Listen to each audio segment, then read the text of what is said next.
of applying the Oh, rule. Raquel? Yeah, which is good. I think he's having a good time. What's up? Raquel, do you have your hand up? Yes.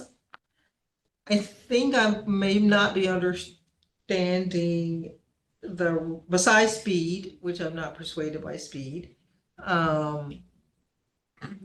What will what will be the difference between saying it as a minimum requirement and the guidance and eliminating this language, and this is what I heard maybe, or what I thought I heard, and saying the whole thing is guidance? What is the practical difference of that in terms of me as an attorney engaging with this guidance and guidelines? You know, if I could respond to that, I mean, I'm not sure that the whole minimum requirements thing ought to be in there at all. The rules say what they That's what say, we're saying.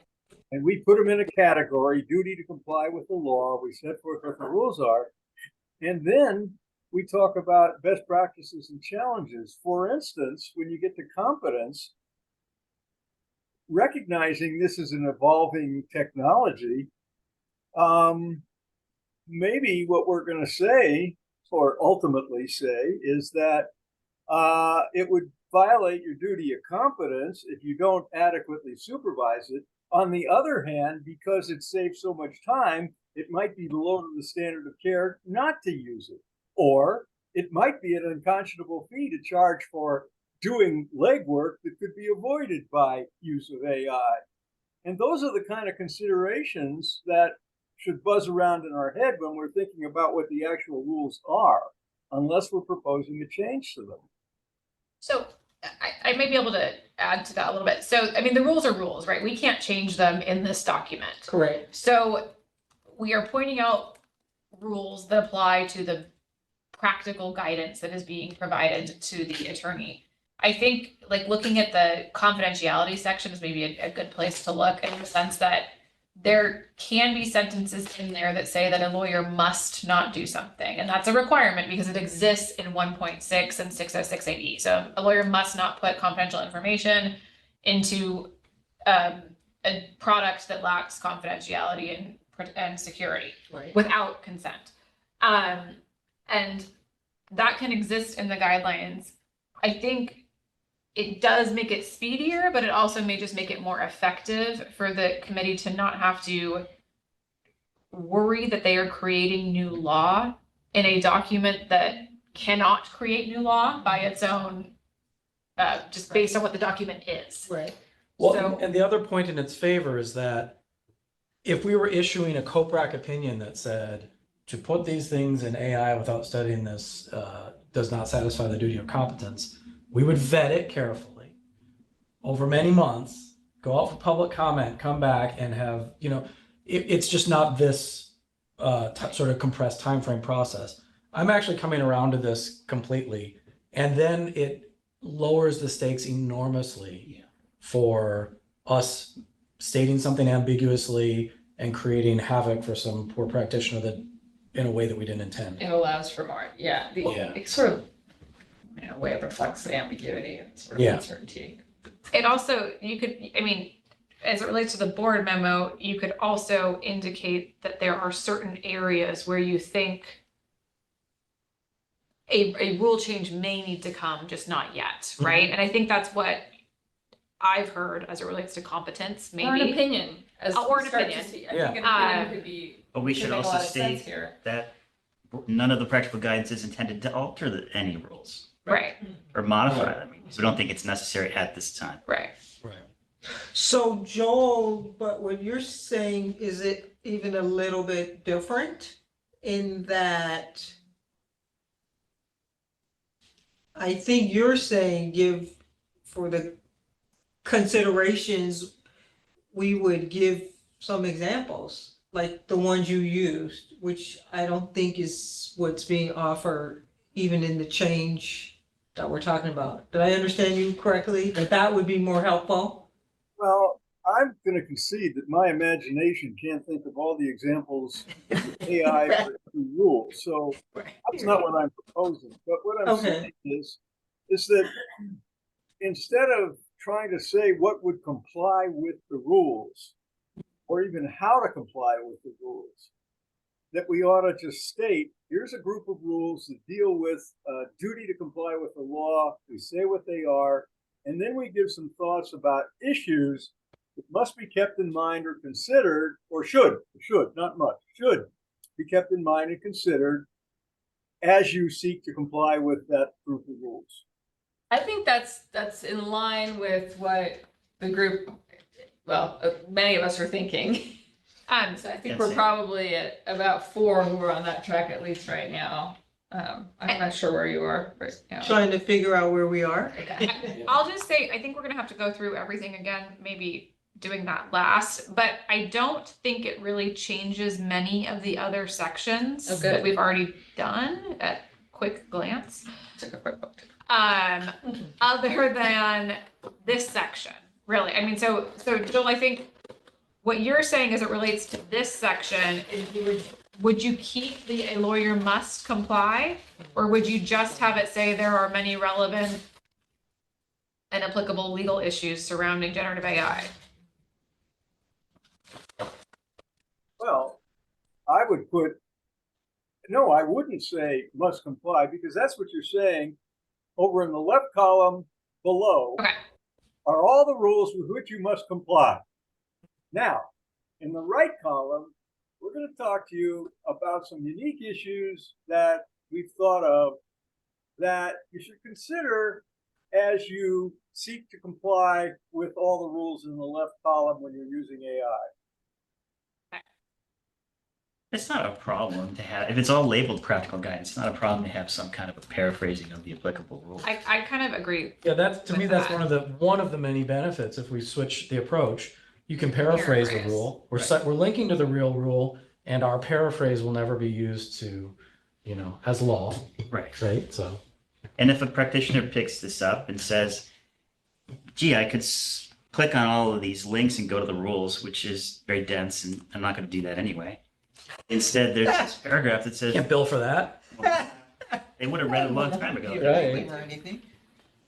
So is there a concern of the idea of listing some things as considerations or examples but it's not everything? I think that I've heard.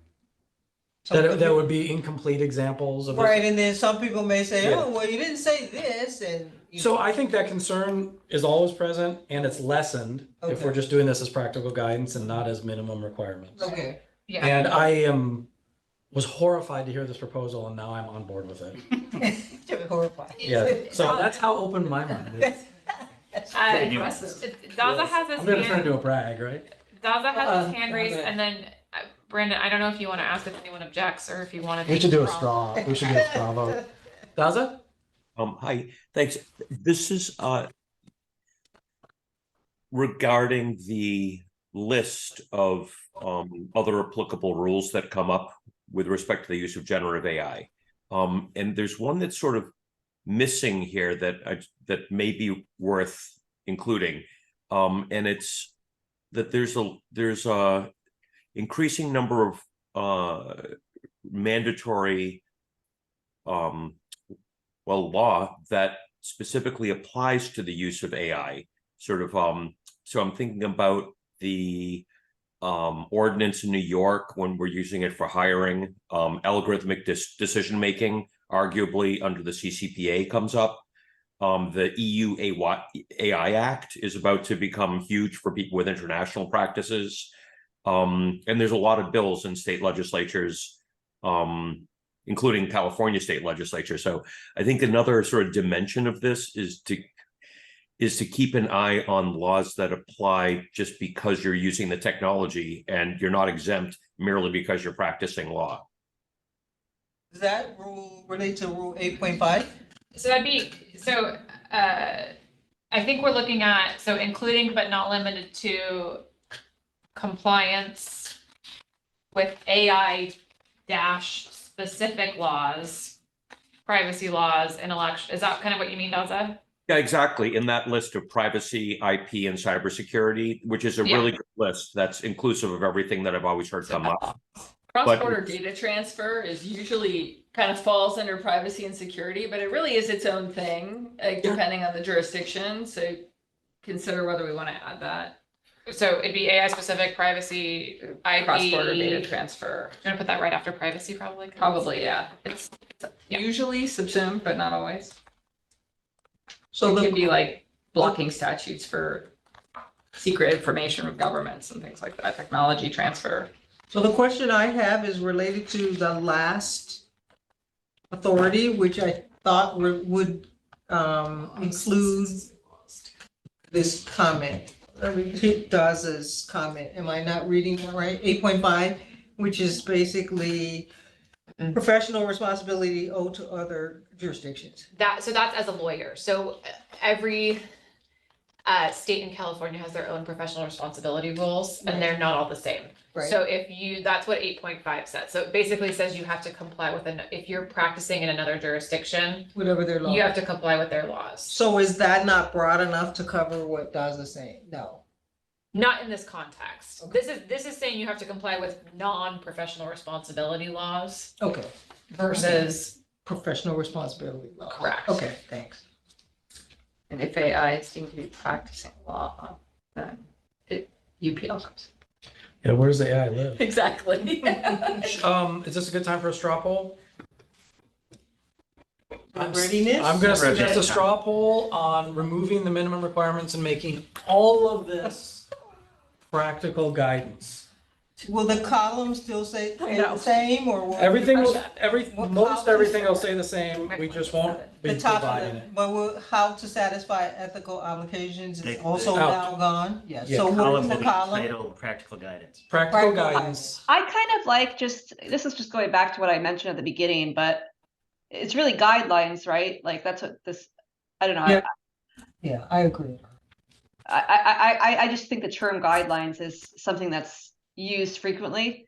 And so using the term guidelines is kind of more of a common term to use, but that would be my suggestion, is use the term guidelines Sure. throughout. But I don't know that we need to repeat it throughout. Do we need to? If all we're doing is guidelines No, throughout? we would then just put it in the up front. top of the, Yeah, It's at the column. Subtitle. okay, that, It's do you want practical or just guidelines? just guidelines. guidelines. seems Just fine to guidelines. me. or AI guidelines, right? Something, yeah, AI guidelines, okay. or generative AI guidelines, since that's what we're talking Is there about. another place in the rules or the opinions where we use the phrase guidelines? Can I add something? I'm not aware of one, but they asked for practical guide. I mean, it was one of the suggestions, so I kind of liked it for that reason, but I don't have strong feelings. I'm Joel wants to say Joel? something. good either way. Yeah, you know something? I think we're flattering ourselves with the use of the word guidelines.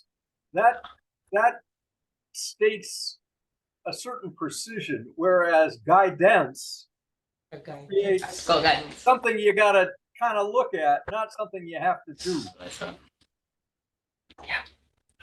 And it was invited. Well, here's what I'm gonna propose. Okay. We're gonna do this in 2 steps. The first one is changing it to remove the minimum ethical compliance. And the second step will be figuring out the title of that column. Just to note, the instructions Yeah. from the bar say practical guidance. Practical guidance. And my Google search that's not verified for authenticity says guidance is a guideline is a rule.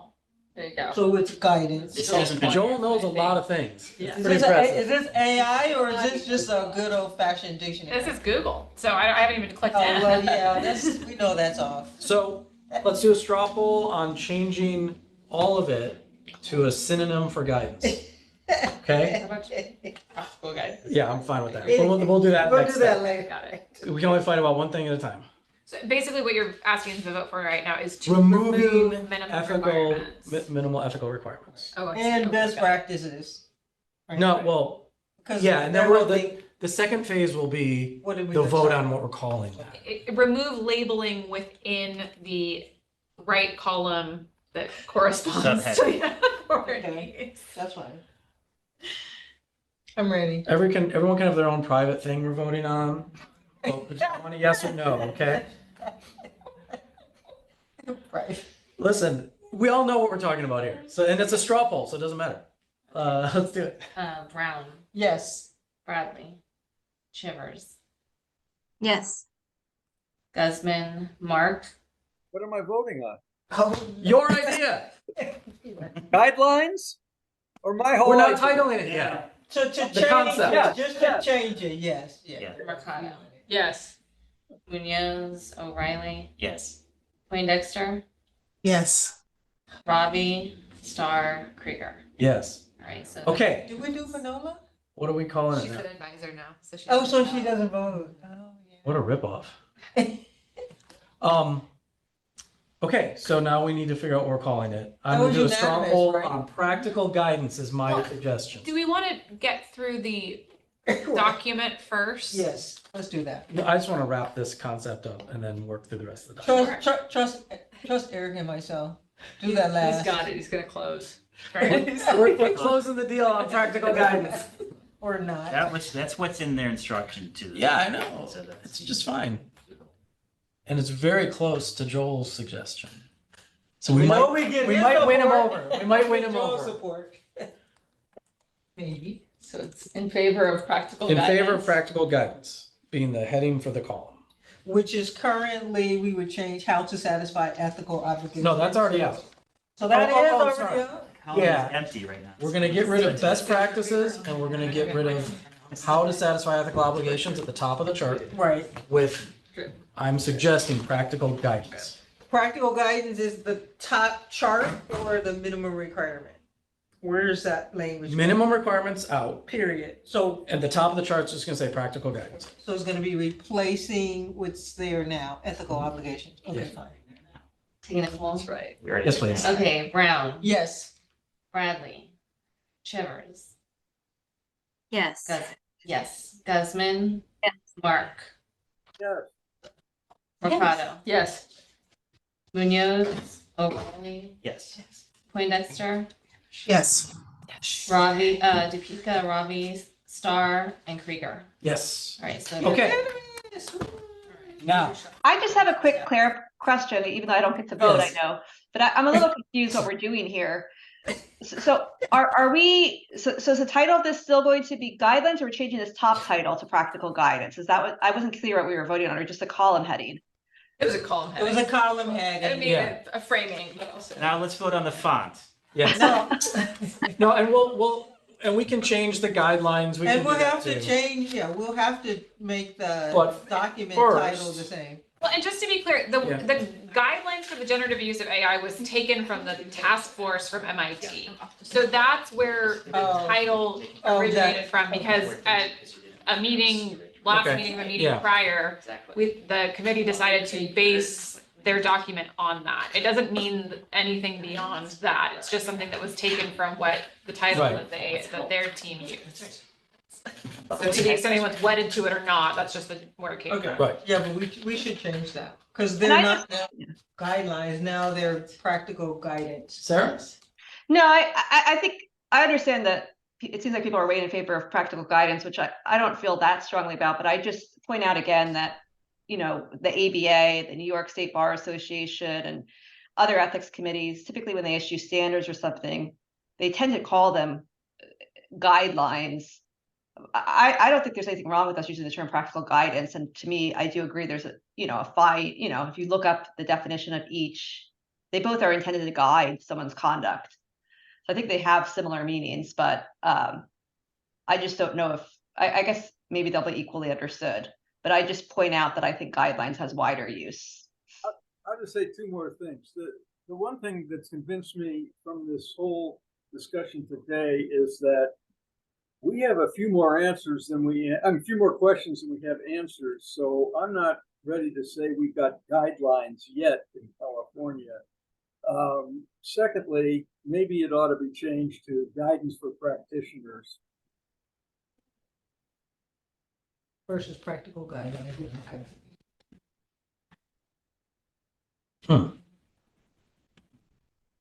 Any thoughts on that? I like it. You like guidance for practitioners more than guidelines or than practical guidance? I don't really have any thoughts on a preference there. Well, I'll just say guidance for practitioners in the practice of law is a little redundant, so I just would want to switch that. I'm in favor. I mean, I like practical guidance. I think given the pace and the nature of, the fact that we're not debating these and sending them out, Mhm. I think it's more appropriate. If we wanted to do something more formal, I think we need to request more time. Yeah, and we're going to be honest, we're gonna tell the board that we wish to do our normal COPRAC thing, dive deep on issues, and this is not our final word on this. This is what you asked us to do. Which I think is, Yeah. It's an in a introduction. way, I feel like that's the most we can do with the time It we is. have, Oh, it is to sure give is. some practical Hey, who guidance, knows if because we we can need a even get lot it- more debate if we're gonna do Yeah. more, probably. I mean, who knows if we can get this done? We can. That's my view. We are getting this done. Thank you. Okay. That's my take, but Um, I'll be quiet now. No, talk. well, we had a vote. We can talk about it again at the end. Let's make sure we get through the body of these rules first, and then, because we still have to talk about the memo to the trustees and stuff. So, should we go to rule 5.1 and 5.3, duty to supervise One. lawyers and non-lawyers? 1 point. What? Did I skip one? You skipped something, didn't you? Weren't we last on duty? Oh, to no, you're comply with right, the law? you're right. Okay. Because we Duty didn't, I'm to following your supervise. document, okay. Duty to I got it. supervise.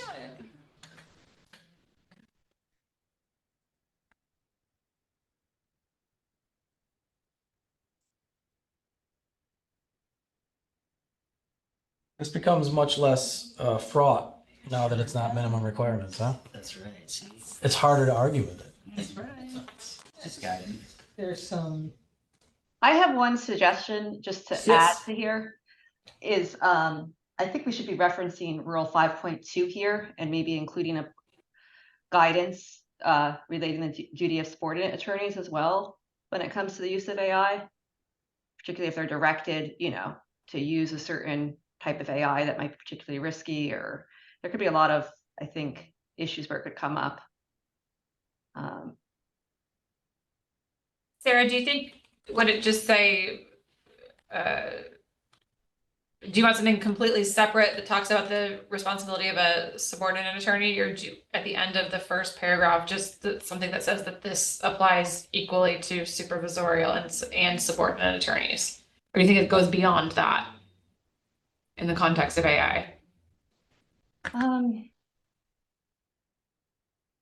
I don't know that it's not the same duty, right? So I wouldn't want to tie it to the same, but maybe I think it could fit in this section. I don't know if it's hard for me to see the first paragraph. I'm not sure where you put it in this first paragraph. Well, so I think there's two, if not more, concepts. The first paragraph deals with supervision of non-lawyer assistants. And then the second deals with like setting policies, firm-wide policies, so that the entire firm is arguably competent in the use of if using generative AI. Yeah, so I don't think it really fits in those, because I was thinking more of just applying the rule to the extent that just kind of blindly using AI simply because a partner advised you to do so, even though it's risky and you're violating the law, but because the partner told you to, you wouldn't violate the rule. Kind of that type of situation. I'm not, doesn't lead itself. Yeah, like if the partner says, just Good use point. AI, we got to keep this cheap, and so just run this through AI. Yeah. Yeah, I mean, I something think like that I had in mind. Yeah. So should that be its own new row? Yeah, that's a good idea. Maybe the last. Yeah, that's a really good new idea. final paragraph or third paragraph. And then add it to the title of this box, duty to supervise lawyers and non-lawyers, including non-human non-lawyers, and duties of subordinate attorneys. I think it should go in the middle because then it's 5, 1, 2, and 3. Yeah, I mean, I would too, just keep it in order, but. Yeah.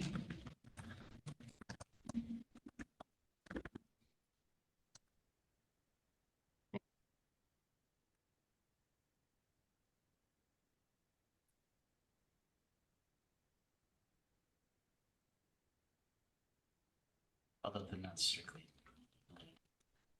Hmm? I mean, the paragraphs aren't strictly related to the rules, individual rules. Yeah, the paragraphs are out of order. That's true. But we could switch the order. oh, think non-human, non-lawyers is a pretty catchy phrase. Someone say that, John. Anything else?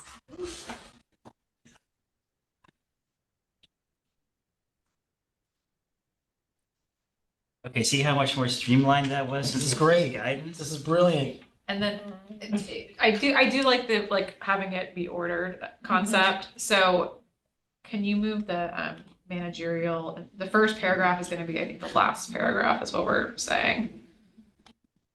Yeah.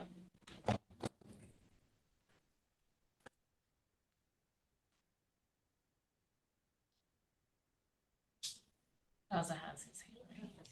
Does it? Are you by definition a firm? Give your hand up. We're working together. Yes. Yes. I can't remember. Just wanted to nominate that, So there is a definition, right? Is it, it's not more than one lawyer, is it? I just want to nominate that the duty of That's Yeah. going just to the. for the duty of supervision, I think it sounds like, You supervise another lawyer, not you. Go ahead, does it? it sounds like it's a good fit for applying to, non-lawyer, non-human generative AI at first glance. But I just want to say, if there are extra innings for this work after the sprint for the first thing, I have a strong feeling that it may be better to find a different word and to find some words that apply to humans and other words that apply to activities that are maybe human-like but are not from humans and not from agents that can, be expected to apply judgment or reason or be accountable or whatever. And I just have a feeling it'll be better to apply some almost like hygiene distinguishing between people stuff and not people stuff. I don't have a better idea right this second, and people I respect, want to shoehorn it under supervision. That's, I think, a reasonable very first step, but I don't think that's a good place to land for the long term. Okay, I think that's very smart. And then the state bar is going to set up a Blade Runner division, right? Like the, sorry. Never seen that movie, yeah. Okay. We will. So is the word firm the right word? Yeah, firm includes solos. It includes solos. It includes solos by definition. Okay. That is a really good point, though, because ultimately supervising an AI is kind of weird. And we've already addressed the duty of competence to check and verify and review and. But I Well, don't, the duty to supervise is limited to compliance with. Let's see. It's the duty to supervise is compliance with the rules in the State Bar Act. well, that's weird. Are we saying that the AI has to comply with the State Bar Act? It's the supervising attorney, isn't it? Right, but the supervising attorney has a duty to make sure. This isn't about supervising the AI, right? Because we already said, 'cause Supervising the we're saying lawyers. we're shoehorning that into the competence of the AI. It's, well, it says Review of that. compatible with the professional responsibilities of the lawyer. So.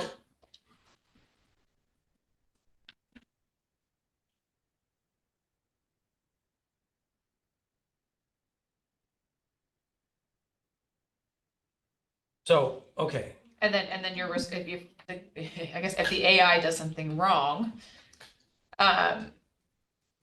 you are responsible for it if you like ratify the conduct. which is true under competence though, right? Under our, what we're saying in incompetence, like if you just rubber stamp what this AI has produced, you've breached your duty of competence. Yeah, I think it may go farther. Like if you automate tasks, Okay, so let's say you automate a task through, well, Dawson's gonna say you can't do this maybe in generative AI in general, but let's say you automate a task through generative AI and it causes client harm in some manner, it violates a rule or something. I think that's different from your competency obligation under 1.1. it may be. And honestly, I have much less of a concern about being redundant or coming at the same issue from two directions if these are practical guidance. I mean, it thoughts. could be both, right? Right, no, I think Yeah. you'd Right. certainly be charged with both. Yeah. But I think Right. I think you can get it from both. Like you have not understood the AI in a competent Right. manner. You weren't competent, you were And violated. and then also you allowed for the AI to harm in the same way that you. Yeah. Because you didn't exercise reasonable care, like diligent. But not mutually Like, exclusive. I think that there are many instances where it would be both. I mean, I think, but No, I it agree. I think could, that we're saying it's only both, maybe. it could cause the harm where you would not have violated a rule as well. Well, I guess my question is, okay, what's a scenario where you failed to Like supervise cyber breach, a non-human, non-lawyer, like those standards are gonna apply. but didn't already violate your duty of competence? Right, that's what we're trying to say. Is there Right. any instance Is where there you? anyone where it's just the supervising failure? Does Does, it yes. ends up- Okay, who You're doesn't? on mute. You're mute. Yeah, I'm great at technology. So to Erica's point where you said Daza may disagree, but no, Daza agrees. Just the specific class of applications you could think of as agent-based models or agent-based applications that wrap and extend sometimes chains of applications that are all driven by generative AI. Auto GPT, Baby AGI are two like huge projects. I'm working on one now for a automated LLC under Wyoming law, just to see just to test it and see how well it does. And people are pushing this stuff. And there's a lot of startups, there's VC money. And so I think it's foreseeable that there'll be some expression of these quasi autonomous agents in law practice eventually as well. We're part of the same economy where this is breaking out. And it's super, and it seems to fit, reasonably well under the supervisory rule for whatever it's worth, but it is like a little bit different. And the last thing I'll just say is, to me, this seems like supremely risky to do this kind of stuff, and yet people are experimenting with it, and there are advantages. It's just when there's one thing that goes wrong, you get cascading failures and anomalous results at the end of the day. So it's just like it's a weird thing, but there is a thing here, Erica. You're quite right that there's something different. So we should come at it from both directions. I like it. Non-human, non-lawyers concept. It's amazing because it sounds like that video game thing my kids always talking about, like non-human this players coming or whatever. Yes, it is something. Non-player character, that's what it is. So Daza, what does It's- the use of the word agent mean? What does that mean? What is the differentiation of that? Yep, you bet. So Non-human part come in. the use of the agent How do you is supervise it? is not I don't know. microphone's too good.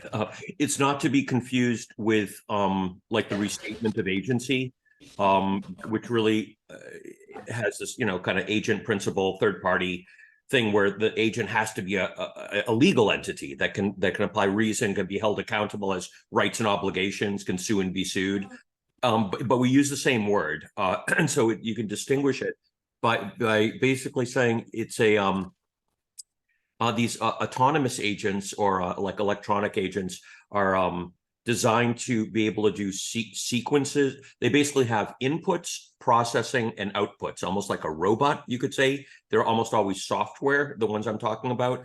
And they usually have chains of tasks that they can do. And they can do some reasoning based on how did the first thing go when they select their what the next task will be in the next task. And you kind of give them a goal and they like find their way to the goal.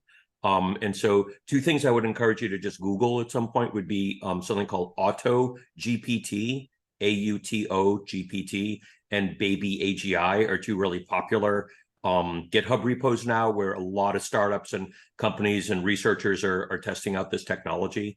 And then if you want to see the agent-based Wyoming LLC, you can go to law.mit.edu/AI and see how we're approaching it. Our approach requires human review and approval at every key step of the way, because the stuff is prone to do crazy things. But anyway, that's what it is and how you distinguish it.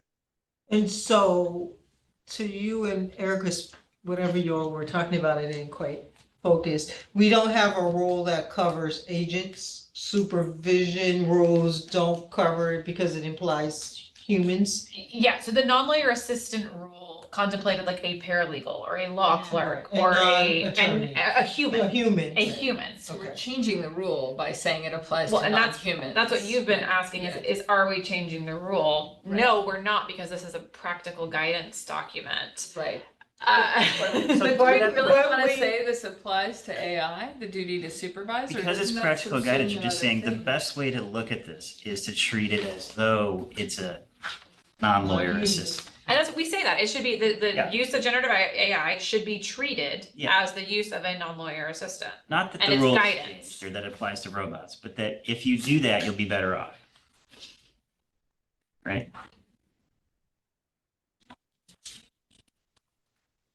You can apply the same standard. Daza, is that Wyoming LLC it's a corporation, so does it have a person, right? That's where this gets really weird when you think about it as a legal person. That's probably why we're doing it, because it would be a legal person, Right. but it would not be a human. It's And not. so it can sue and be sued, Yeah, it's terrible. all that stuff, form contracts, enforce them. This stuff is on it's edgy, and this is a topic I really strongly encourage you to think about and What does it do? be prudent about this, because people are going to start doing funny things. He What formed is- it. This is a tough one. I mean, I could see this cutting both ways, because there's a point at which if you're thinking you have a duty to supervise, I know we're not creating a duty, we're giving guidance, but if you're thinking that, like, how deep does that go? When you're starting to talk about like automated decision making and those chains and setting goals, and rules, then you've got to make sure it's behaving in an ethical way, it's behaving in a way that won't violate laws, it knows all the law, like that could go on forever. I mean, that really is a technology issue at some point. The easiest example to me is like, take the HR systems that are now generative AI based Mhm. and are built off bias, right? Right. So they're built off bias. So that to me implicates 8.4.1. And so if the rule says, I'm playing into your scenario here, if the rule says that you have to supervise a non-lawyer assistant, thinking person, but now agent, so that their conduct is compatible with the rules of professional conduct, is there a scenario in which that system is incompatible with the rules of professional conduct? So let's say your law firm uses one of these HR platforms to recruit, to screen resumes. That non-lawyer, non-human potentially is violating 8.4.1. And are you violating? I mean, because. Well, we're I making think it that's a fair subject to it, question, right? because I mean, this kind of does go back to competence. You have an obligation to make sure that, I would say that comes right back to like exercising judgment and understanding the risks. right, no, I agree, Just yeah. because the output, if left alone, would violate, and I know we're in the guidance zone, but I Right. still think it's important how we frame it. Doesn't mean that once the lawyer gets it, the lawyer can't look at it and say, okay, here are the challenges with this. Right. It might be 80% accurate, but there's bias in here I need to control for, or there's this I need to, like, you can process that further. Well, you can do two things at once. You can use that Right. system and also review resumes independently and Right. So the take the two system, results and decide what to do with them. exactly, it doesn't stand on its own, and maybe it doesn't require supervision as much as it requires competence and to make sure you're complying with the rules before you advise the client ultimately. I mean, it just seems like a stretch to me to say that the system itself needs to be, you need to supervise it so it is compliant. I think what you give to your client you need to honor your ethical duties, but I don't know, I think it's a step too far. So your suggestion would be to Remove remove the non-human non-human. non-lawyer? Yeah. I think I could see that coming into play at some point. Like, I'm not saying Me there's too. no place for this. I just don't think we're there. That dystopia lies in the future. Yes, Okay. and it's coming, I Just around the think. corner. Yes, yeah, not very Still a far in little the hard to future. imagine, but But not it's for coming. this meeting. Right. I see your point. More of a Christmas. Yeah, right?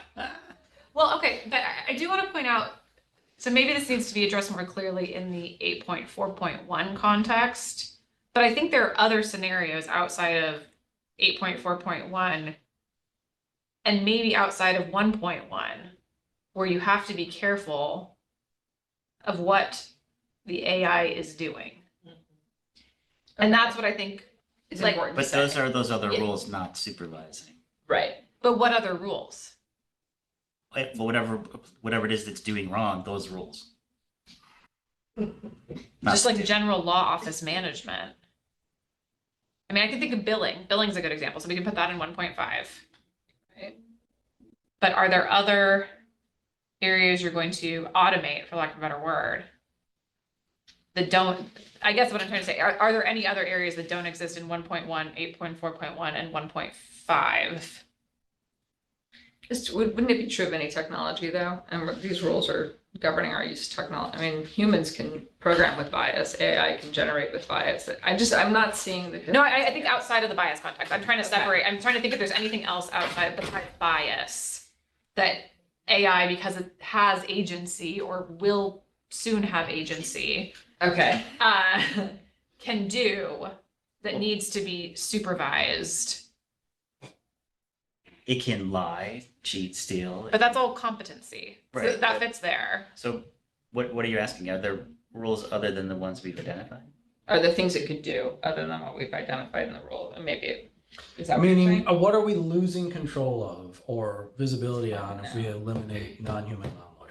That's kind of the. Yeah, exactly. It's like, it's, If we eliminate the duty to supervise non-human non-lawyer, are we letting something slip by us that's important? right. I can't think of anything. I- But I'm not sure. I'm a little so I guess I'm not quite following the discussion clearly on this, but I feel that you're still, you might have a paralegal or someone use AI to assist in doing something, right? So you still have a duty to supervise that paralegal's use of the AI, non-lawyer assistant as well. So I don't think it just doesn't apply at all. Oh, no. So I totally agree, I might be Sarah. I think misunderstanding. we're talking about, so there's this thing here, you gotta supervise lawyers and you have to supervise non-lawyer assistants, but we also have non-lawyer, non-human non-lawyers. And do you have a duty to To supervise supervise the a technology. non-human non-lawyer? Is the duty to supervise the right way to talk about this? Because we already talked about it from competence. And I'm starting to think that we're not there yet. And Daza made a great point that we'll be there soon enough that you might as well start talking about that. Okay, I Yeah. understand that. That makes sense. I don't think we should strike it all together though, right? Because there No is. one's suggesting that. Oh, Yeah. okay. But Sarah, I think it needs to be more clearly articulated too, that this requires supervision of human non-lawyer assistants' use of generative AI. Absolutely. Yeah. Yeah. Our bar cards are gonna say human lawyers. 5.3 is non-lawyer limited just to humans? So the question is this is like Yes. semantics, but it's like assistant versus assistants. Based on what? Read the rule. I mean, I think that's what it's contemplated by the rule. Oh, is that what you think? Well, fair point. Fair point. That's the but. But I mean, so employed, retained, or associated. So is it it's not employed, Right. It is employed. Oh, it's That- deployed. yeah. Well, are we Yeah, talking that's about AI associated with, with. are we talking about AI with any agency yet? Or are we talking about just as a tool that has to be competently used? I'm not even sure In C, it does say It- such a the person. agency changes Yeah. the approach. No, But- well, it might require supervision in a different way. I don't know. Comments. I mean, maybe you're right. Maybe there's a, But so I guess one of the things we should be deciding is, do we want the parenthetical here, including non-human non-lawyers? Like, we all agree, you have a duty to supervise the humans in your firm to make sure that they are using AI consistent with the rules. Do we want to have this parenthetical thing about a non-human non-lawyer I wouldn't- supervising? I definitely wouldn't do it as parenthetical. If we were gonna do it, I like the approach that was suggested that we say, and maybe you can say, like, in the case of AI with agency, or, however we would characterize it technically, it's making a lot of autonomous decisions. It'd be important to understand how it's making those decisions and maybe supervise it to avoid, unintended outcomes, or, to make sure the outcomes comply with the rules. Joel? Yeah, Rule 5.1A basically says that a lawyer, individually or together, shall use reasonable efforts to give assurance that all the lawyers comply with the rules of the State Bar Act. Those include turning out competent work product, protecting confidentiality, doing all that kind of stuff. And maybe all we have to say is that the use of AI as a tool does not relieve anybody in the law firm of full compliance with Rule 5.1. You can't say the AI did it. I think it's what you're trying to get at, Right. right? It's like you have a duty to understand how it's gonna work and the risks and to make sure it's not out there violating. We're already personifying it. Well, that would It's hard to suggest talk that about we too. delete that parenthetical. Paragraph. Sorry, in the duty to supervise left-hand column, we would Just really strike including Shorthand for non-human. the rule. We've added this including non-human, non-lawyers. But now we don't have an acronym. You can still use it. So we, duty to supervise lawyers, non-lawyers, and agents. I know, Eleanor, I think your point is you don't supervise agents, you supervise the people. That's your point, right? Yeah. The agent is it, Well, but responsibility agents is not sufficiently to the ambiguous. agent, but to your work. You're using. the Yeah, right. agent. It's You just have a to be- tool. Use it competently. Yeah, okay. Is how I Right, but it's a see it. given that you're gonna supervise your people. It's a given that Right. you're going to make sure your people are managed. It's not a given that you're gonna supervise AI. Right, Right. Yeah. right. Under these rules, you still Or have a is- duty to do it Right, Right. Right. elsewhere. right. Or said another way, whatever tool you are using, you still have the duty of supervising the people who are using the tool, not supervising the tool itself. Correct. Right, but But when you you say- have a duty to use the tool competently. Correct, And right. right, but when you say non-lawyers, that just you're- means your staff. It doesn't necessarily mean that you're talking about AI. Right, Mhm. right. The AI piece would be more the agent, which I think does us. So that's the gap. What do you call it? Imploring us There to it is, consider right? strongly. No, you're absolutely right. That's it. That's the new rule creation if we want to tackle that at some point. Maybe we just flag it. You Well, know, but, you as know- agencies built into AI, there might be a need for a new rule that There is AI that can pass the bar raises the exam. standards. Might be a lawyer. Yeah. So are you changes this just to say non-lawyers? Yeah, Yes. But Eleanor just did suggest flagging it. Maybe there's another sentence that does go in there that says, to the extent AI develops agency or is treated as a decision-making agent, there may be need for rule revision to encompass that. I think it's, or acts as an agent of the lawyer. Yeah, I think that's a good Yeah. idea. I like that. that's the number 5 is alive. Yeah. Yeah, it is, man. This is weird. Gets weird quickly. Okay, so what's, other than just restating, paraphrasing the rule requirements in this section, what's left? The clear policies on permissible uses.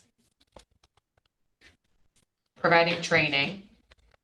Yeah, I think this works. Well, I think we're missing, to Sarah's point, I think we're missing the responsibilities of the subordinate lawyer. And then I think we're also missing the responsibilities as it relates to a human non-lawyer. A human non-lawyer to supervise To supervise them. their Correct. use of AI Yes, when they're pretending to be a lawyer. yes. Sorry. Yeah. So I think in the paragraph that's still on the screen, could we just say, and give reasonable assurance that the firm's lawyers and non-lawyers comply?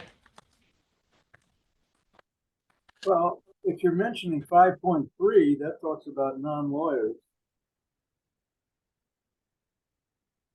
I mean, 5.1 says supervisory lawyers manage underlings. 5.2 says subordinate lawyers can manage up. And 5.3 says everybody's got to look out for non-lawyers. And to the extent that any of these people who have to be supervised and turn out complying work product and advice and ethical conduct from the firm, none of them are relieved from those duties if they happen to use AI.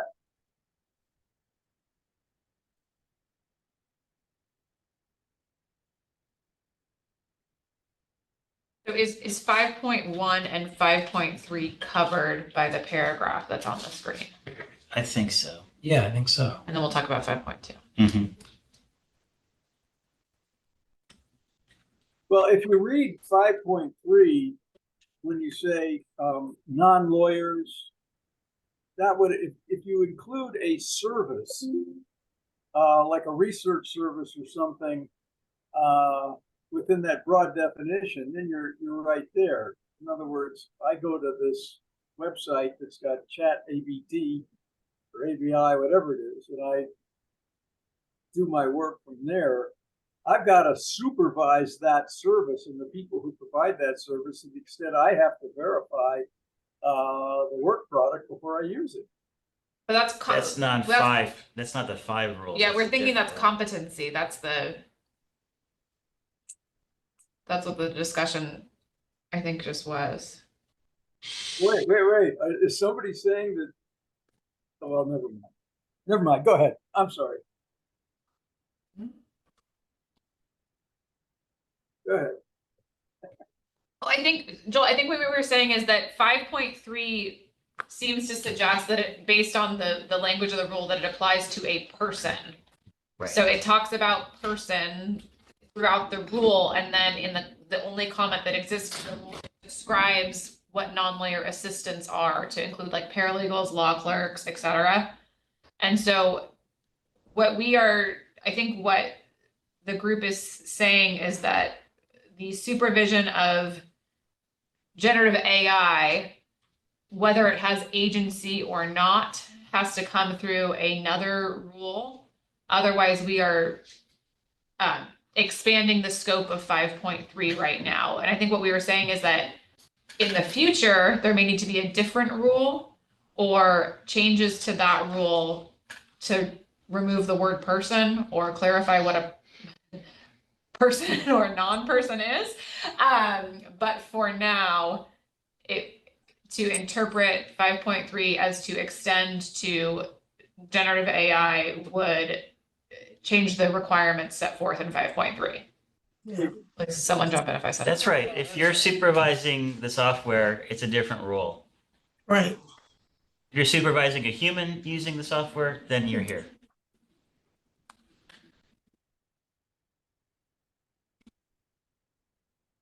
Wait. According to 5.3, it says person. According to definitions of person in the rules, it says as Evidence defined in Evidence Code 175. Person as defined in 175 of the Evidence Code is a natural person, firm, association, organization, partnership, business trust, corporation, limited liability company, or corporate public entity. So if you're accepting a service provided by a business entity, when I click on the website to use Chat GPT, I'm relying on somebody who's defined as a person in 175. No, you're using the software, which is a non-person. It's just owned by It's owned by a person. a corporation that is a person. It's the work product of a person. Yeah. Splitting hairs here. Anyway, You're a person. There are people involved. Sounds like we need a new rule, but we're probably not ready to make one. Well, there might be. I'm comfortable with squeezing it in under the definition of 175, but Probably. otherwise we're suggesting a new rule. Right. Yeah. Daza has his hand up. Oh, Daza, go ahead. Sorry. Thanks. Just at a high level, in my own judgment, the best place for law and guidance to be right now is to make a very tight coupling between legal entities and in particular humans and the use of this advanced AI, and to lean into, like in Uniform Electronic Transactions Act, which we have here in California, there's autonomous transactions and electronic agents. And the first thing is attribution, so that you absolutely know the human or legal entity that's responsible for this somewhat autonomous service. And then number 2 is basically accountability by that person for the actions and consequences of the service that they're providing. So I think those are just good, almost like equitable, fundamental legal principles to keep in mind right now. But and in the future that could change a little bit. But for right now, I think treat it like a chainsaw or something, or like an autonomous lawnmower that could go into someone else's lawn and kill their cat. But but it's not like its own entity at this time. Crazy room, but- So Daza, if we say that it's tied to a lawyer in other rules, and in the supervisory context, it's tied to the supervising lawyer and to the person doing it, is that close enough for you? Yep. Okay. So he's suggesting how we would make the statement to include both facets. Is that what you're suggesting, Daza? I'm not sure you can hear me. Yep, I can hear you. And I need to I'd have to get my head right into the language. I was more saying general principles that apply to the stuff I was hearing, but maybe I just stopped a little bit short from saying I was wordsmithing. But if you show me the language, I can try to apply it. Thank you. Well, yeah. I guess big picture, are you saying 5.3 should apply to generative AI? 5.3 is the supervisory rule.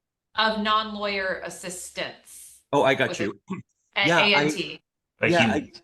I'm out of my depth on that one, Okay. just because I haven't, you all know better than I. In general, I will say this though, if it's not clear, if this is something that's supposed to apply to humans and there isn't real scope for it to apply to non-humans, I'm a little bit reluctant there, because I think it's just like encouraging weird thinking of it, like anthropomorphizing the technology and maybe thinking can do more than it can and getting anomalous legal outcomes. And it just seems like a weird fit to me, but it is doing stuff that's human-like. And so we should make sure it's on a super short leash by an accountable person. And I just don't know how to distribute that between 5.3 and the other stuff.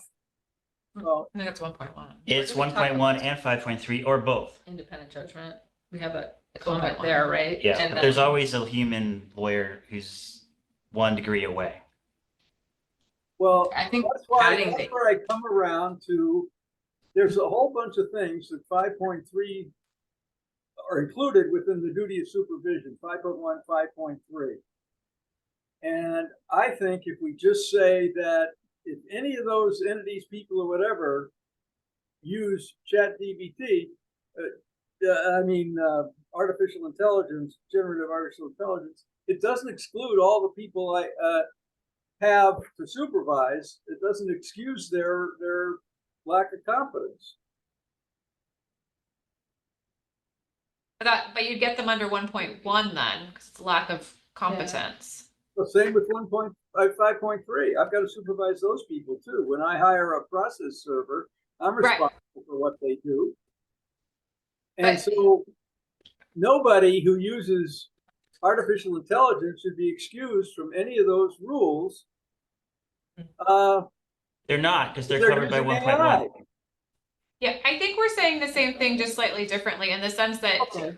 the lawyer, so the process server that uses generative AI, it's the process server's use of generative AI that is being supervised, not the generative AI itself. So that's how the lawyer is held accountable. Yes. Yeah. That makes perfect sense in today's world. Correct. But like By the time we present to the board. in November, yeah. Well, I mean, there- maybe in the section where we talk about competence, we should raise the issues, the risks of agency and exercise of judgment. I think that's covered in there, isn't it? Is it? Well, because we're already saying the lawyer has to exercise the lawyer's own judgment. So who cares if the AI has? But if you're trying to flag, hey, this is what's Yeah. uniquely risky about it, maybe there's room Yeah. for a statement on this in there. But what would be the risk? That it does something on its own that you don't know about? That you don't notice. Yeah, Right? depending on That's how it's not apparent. programmed. The It processing could part. take actions without Autonomous being actions, asked to. Well, associates do that too. Right, that's how it starts to look a lot like not Right, human, supervision. not lawyer, or lawyer. So Associates do that. I But they get fired because you know That's it, right. right? The Right. They have to- AI. you so we don't have a know which long one's ways too to late. go. Yeah. Find out. All right, everybody. Dylan's- We're having too much fun. We're having too much fun. We're gonna focus here. We're gonna keep pushing. So I know it's terrible. We should have one of these meetings every week. Erica needs to know what to type here. Yeah, Daza has his hand up. Does it? On. I'm You're gonna kind give of us some, Daza. Yeah, I'm sorry. I don't mean to expand the scope, but there's one more context in which it comes up you should be aware of. In addition to it does something you're unaware of. It sort of relates to supervision. So the companies that provide these services that drive a lot of the applications sometimes will monkey with the model itself or monkey with the API. And then if you're not monitoring real carefully those upstream changes, it can also create anomalous results for stuff that you thought was reliable and you could stand behind, you did quality control on. That happened not long ago with a continuous cartoon show on Twitch that was sort of like a parody of Friends or something like that. And there was a change in the content moderation API by OpenAI, and it didn't apply, and it started spewing all this like hate speech and other stuff, and they end up getting their show canceled. There's economic damages, some liability, and other stuff, and that all kind of gets down to monitoring, or I don't know if the word supervising, not just the outputs, but also kind of like the inputs, because it's like super sensitive to little configurations and bigger configurations that can change if you're not looking at it. And we usually think this is something for IT or whatever, but the content moderation is almost like a legal document, if you know what I mean. So I just think, like, in the context of this technology, some of what needs to be overseen is not just the outputs, but also the inputs and way it's kind of set up. Daza, would that only apply to something that's programmed? So like if you're setting up something to be automated, an automated output, or are there other like the show, or is it other instances? I'm just trying to figure out how we explain this to attorneys in a way they might understand. I know it's a conundrum. I think it applies in two ways. One is absolutely to the automated stuff. Like that's like the most extreme example. But I also sort of feel like even in my own life, I'm a heavy user of this technology from all the major providers.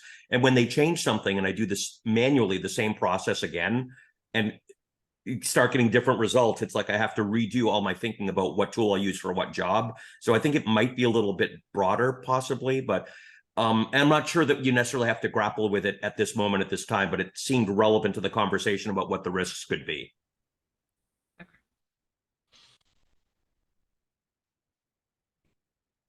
I think we have to keep our guidance. Those are super smart points, but they're probably more specific than we can tackle in this. We should just talk about the duty to supervise people using the AI to make sure that they are complying with their ethical obligations for this first iteration, this first step. So is 5.1 and 5.3 covered, I guess, by the paragraph, and then we got to tackle 5.2, or is there anything that needs to be modified? I think that the rules are covered by that language, and it says firms, lawyers, and non-lawyers comply with the professional obligations in using generative AI.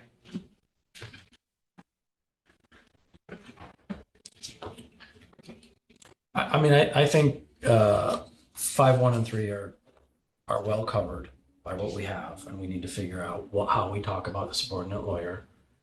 And we could literally say something like Rule 5.2 applies.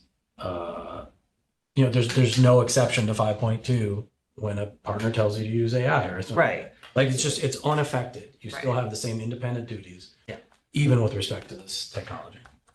It's no different than any other instruction that a partner would give to a subordinate lawyer. Could you scroll down, excuse me, up the screen so I can see what we currently have? Because I'm having trouble. Oh, perfect. Thanks.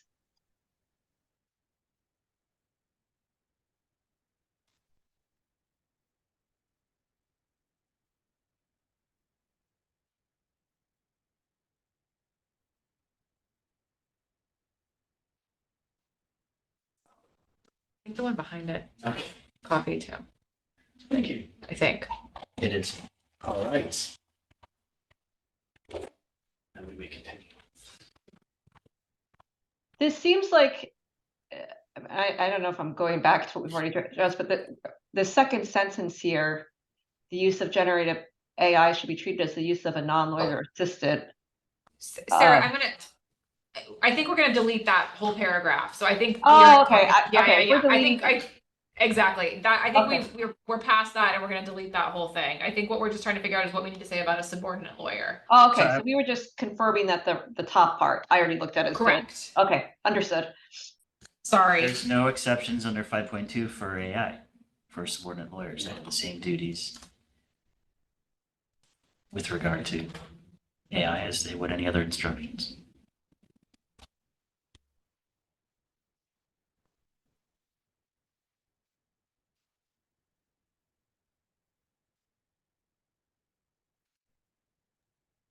Like a strange framing of it. It almost just feels like I have to say anything. Yeah.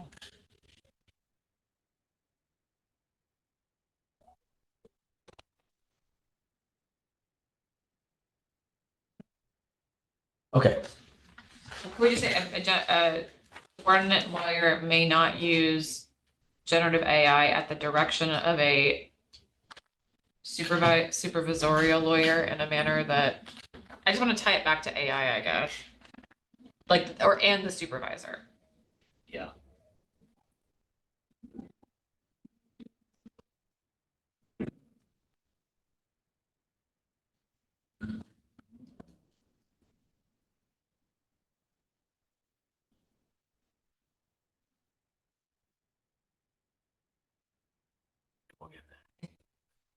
In record time.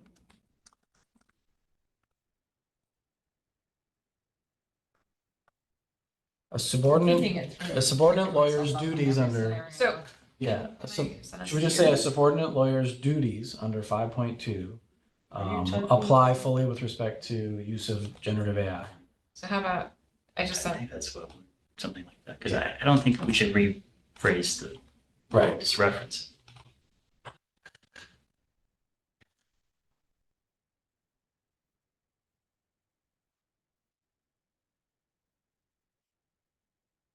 And for future reference, if AI starts giving instructions, So follow them. this wouldn't apply because it's only a lawyer or other person. so what's on the screen for those of you that have the screen, isn't maybe an option. And Erica, I like that option, but I think tying it to at the direction, I don't know if we need in a manner or at the direction. I just think. Okay. Because if we're tying it to the rule, I think it's at the direction. So just the first in a manner or. Oh, the first, keep I the would delete second the in a first in a manner. manner or. Okay, gotcha.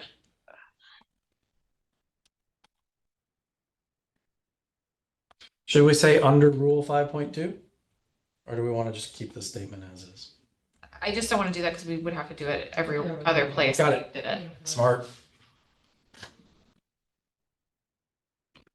All right, so I like that. It's good. It's fine. we have we completed this box now? I hope so. I think that there is ambiguous. Otherwise, I think it's fine. What is it? You want to say the subordinate lawyer's professional obligation? Yeah, The there is. it's broad. Refers back to the supervisory lawyer. It's like a bonus. It captures some extra obligations. Oh, you're correct. And do we want to say responsibility obligations or just professional obligations? Responsibility. It's good. Yeah, Good change. so responsible.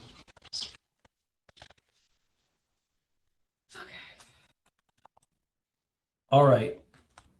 We're moving to a new box. And I want to skip charging for generative AI work. I want to hit that last, okay?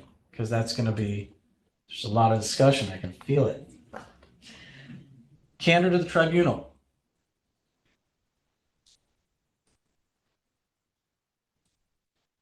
It can stay a must since it's guidance. Mm-hmm.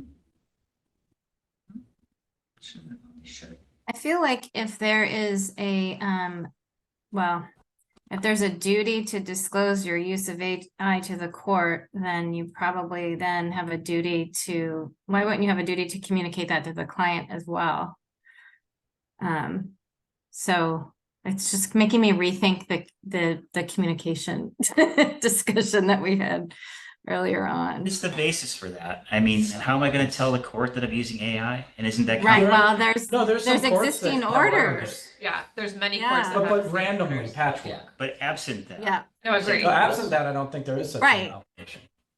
right. No, But I know, I'm just Kathy- saying like there's existing orders now, yeah. I think it would be great if we could do a CEG here to ones that we're aware of in California. If there The are, local rules. Is that yeah. what you're thinking? I don't think I'm there like, are what's any CEG? I think there are. in California. Oh, well. There's one in California Texas federal. somewhere. There might be, There's Yeah, one I in don't know. Texas and but it's California. Yeah, I'm not, Sarah, I I don't don't know. I was just flagging, Yeah. because I was curious if there are any in California yet. I don't think there are, and there's also been quite a backlash against them. So I don't know that we want to put CEG. They might not be around for long. Because they may, as this technology develops, they may go away. Okay. Once people become more aware of the thank you and the Outlook email to go back to it versus LLMs. So are we? I've said this before and I've been terribly wrong, but I think this one looks pretty good. At least not objectionable, right? There may be more to say, but what we're saying so far, any problems? My only question is the must and the should. I personally think it should stay this way, even though it's guidance. Yeah. Like you must review and I want to stay with must, and we already gave ourselves the exit. Okay. That none of this is. I think the only, I see it differently, but Mhm. even assuming we wanted to do that, I think one of the risks to consider is that we've used should in many places, and are we really elevating this? Do we want to go back and look at it, whether, you know, we want to convey that? It's more important than the areas where we've used should. well, I think That's good. I hate to say it, I think the entire document, now that it's guidance, we have to go through and think of should versus must. I don't think it's just here, because we've used must in the confidentiality section a lot versus should. If we're gonna do that deliberately, I think that's fine. I Yeah. can see why we I would mean, is that elevate like this a one. task? Are we going to replace every must with should now that we are not doing minimum? Is that something we should be doing? That's an option if we don't Yeah. have time to go back through, I think, and actually Okay. be more deliberate about it. Yeah, Okay. I think the that would thought was be being more. pretty safe to do it, though. I mean, because if it says must, should is sufficient. Right. Mhm. Right. I mean, we only used must because it was a requirement, And Mhm. and we didn't want it to be like you may or may not. I think if we do that, we just may want to be very clear in the summary or the lead in Yeah. that like. That What's the anything that's difference? like, that should, may not, because this is a guidance document, we utilize should. But some of the guidance contained in this document may be a requirement Right. Under the- under the Yeah. rules. and the use of Yeah. the should does not indicate the committee's view to the contrary that it might be actually be required or something. I think that's It's not a good modifying point. any It's rule. gonna be a fun sentence to write. Sounds like staff's gonna go to town with this sentence, huh? Back to my I would should. have to come up with that. So then, yeah, so then you go back, well, which is it? Which of these? Yeah, Then we go back to, should we split it out? Because it's like, people are gonna read this and go, well, is this a must or is this a should? You know, is this a must that's included in a Well, should I that's think not we have to come up specified? with- yeah, I think staff will have to maybe come up with a standard. Well, I just, Cause I think even if you make a statement, it's like you read it on page 1, but now you're on page 5, and so like, did you remember that we made some distinction, which, well, I think Which what I we're saying think- is we're not gonna make a distinction. So that's what I think we're saying. here, okay, is so that- then we should just use Oh, we're- one word. We either Yeah. should use you should or you must, but Should. not both. Should, Okay. But we also currently use may. We- So- Which is different too. So we can change everything to should and have language of what should means in the summary.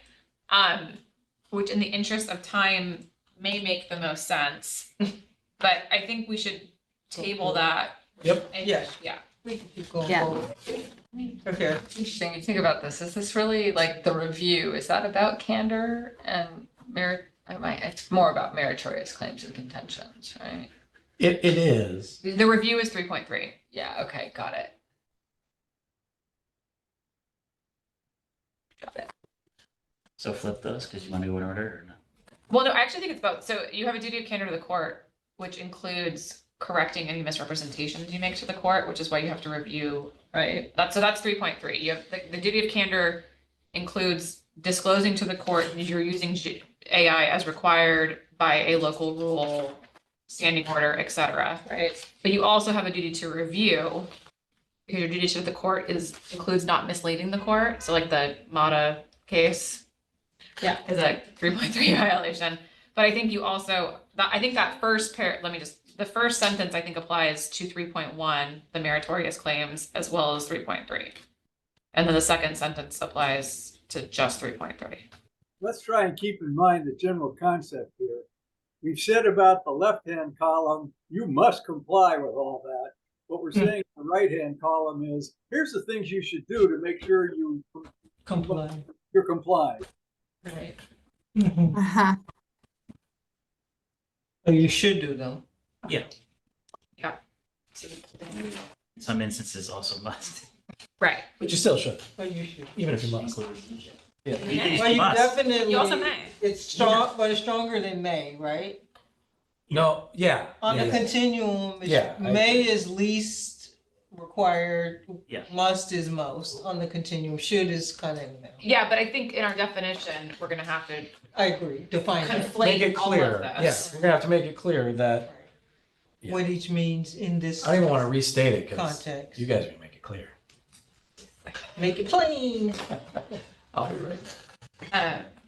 So I missed Is one. right? argument, I missed 1.5, right? I stepped out. If you guys. We're skipping 1.5. Oh, In the interest of time, we're gonna do that last. it's not that important. That's very important, but it's gonna take a lot of time. All right. Okay.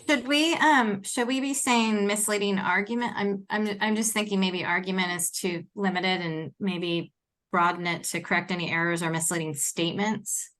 Because, Yeah. Yep. That makes sense. Good catch, Yeah. Cassidy.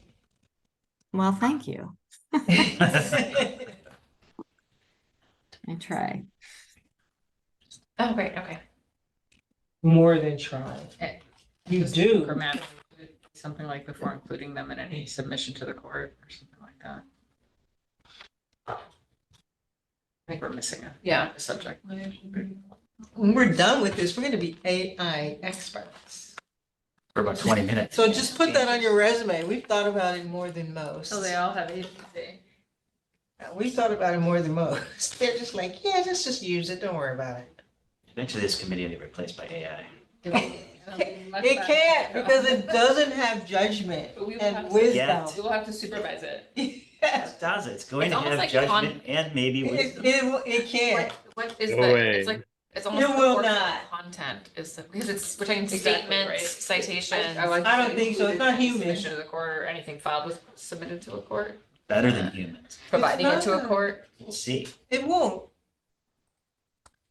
Humans aren't really tearing up the track. Because it does, things with technology is they don't have emotions. But I think if you say They included, might. They won't. They I won't. think you have to separate it. The So boys and girls developing it, even they can't develop that. any analysis and gonna citations to develop authority itself. for accuracy Well, or now, that's a submission, whole nother story. and correct any errors or misleading statements Or guys submitting are- to the court. This one is. made to the court.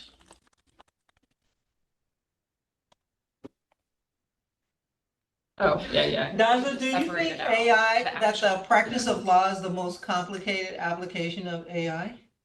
State, there's It's not. probably right up there. Because when I think of the practice of law, there's sort of like applying a lot of facts like that you would do in the bar exam. And it's getting there, but so much of it is the judgment and client counseling and relationship. And I think practice of law is rather irreplaceable by humans who are trained and up to the task. Well, that's good. I just saw that. Because the reason I ask is that I hear us talking, I realize there's so many rules. Sort of the practice of law is guided by a lot of rules, which seem like it's one of the at the higher order of professions that are that guided by rules.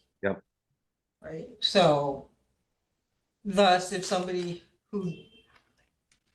thus, if it's an agent or something, then knowing the rules and how you think about that seems, more higher order. For example, like a consultant is not guided by any type of particular rules usually. I mean, just general rules, right? So it seems like Yeah. the AI is not as complicated or complex Yeah, for to sure. program, maybe.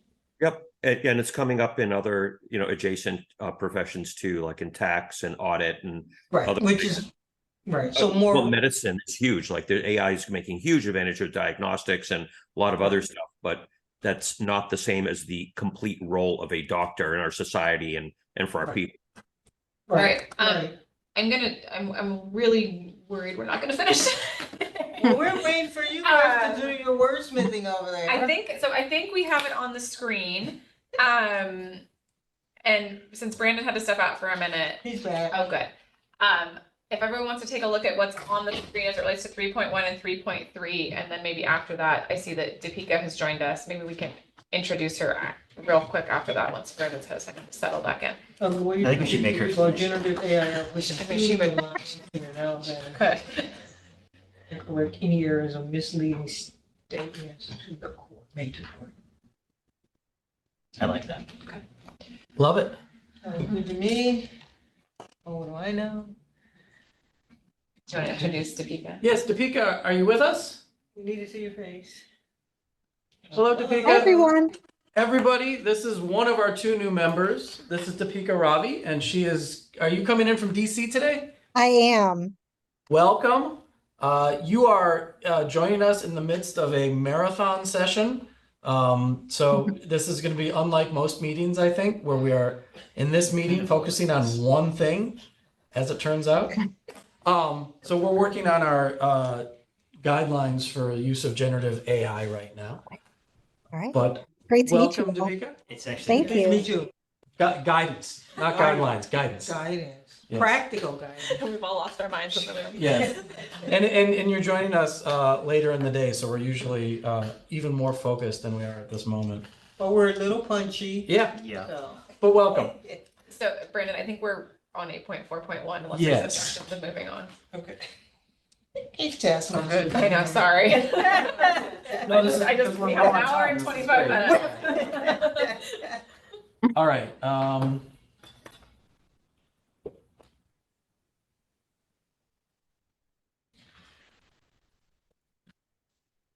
this I is think the asking second a lot paragraph of is somebody. great. Yeah, this is, I think it's pretty good, right? I would just go with the second paragraph. I just Skip the had, first paragraph? I had one question about language to this one. We say generative AI may be trained on biased information. I was wondering if maybe we should say maybe developed based on or Sure. developed from. I just trained on didn't seem like the right word there. It's kind of the common way language. that it's described Yeah. when It is okay. it is. It's It's almost AI like a term of language. art in a way. I don't know. I mean, Dazi, you would probably It's- have a stronger Yes. opinion, but It's exactly the right word, only because that's the part of that's what that refers to is there's a huge amount of text. We feed it into this model and it does cool stuff. The text is like all the blog posts and the books and the emails and the laws. And that stuff contains biases. And then that ends up, not surprisingly, being part of the output. So the training data is where that part of it comes from. Weirdly, by the way, it's not the only part biases come from. There's also human reinforcement parts and other things, and like every part of the stack there could be bias. But that's sort of like the root of all evil is the training data, and all good as well. Okay. Well, so it's interesting because training it's a term of art, obviously, in the computer world, but it's really anthropomorphic and creepy to me as a non-computer guy, which is where that's interesting. I catch it wrong Yeah. as sort of it should be developed, right? Unless we are endowing this generative AI as like different from all other. Development is a term of art in software too, though. It Okay, doesn't really so then- apply in this case. Maybe there's another word. But it It's also, like, Yeah. it, It's industry language. Yeah. So it's that, train is industry language in GAI. Yeah, I wasn't familiar with Train, that, but because that's the language, that's Okay. what it's doing. So, because, I mean, I guess like Daza saying, you're training this thing to try to think and do in certain ways versus you're developing it, like you're literally, you are training it. So since this is guidance now, do we need the first paragraph or sentence, or do we want to just go to the generative AI may be trained? I would take the first paragraph out. I think that's what Yeah. Eleanor mentioned in it. Okay. Yeah, because and then if people really don't know what 8.4.1 is, Click the on it. left-hand side gives you a pretty good summary. Don't do it. Yeah. Don't do it. I also think that this, I don't know, I think it creates maybe a chilling effect on using AI because frankly, I don't reading this going, I don't know if I'm gonna create a bias and violate this rule if I use AI.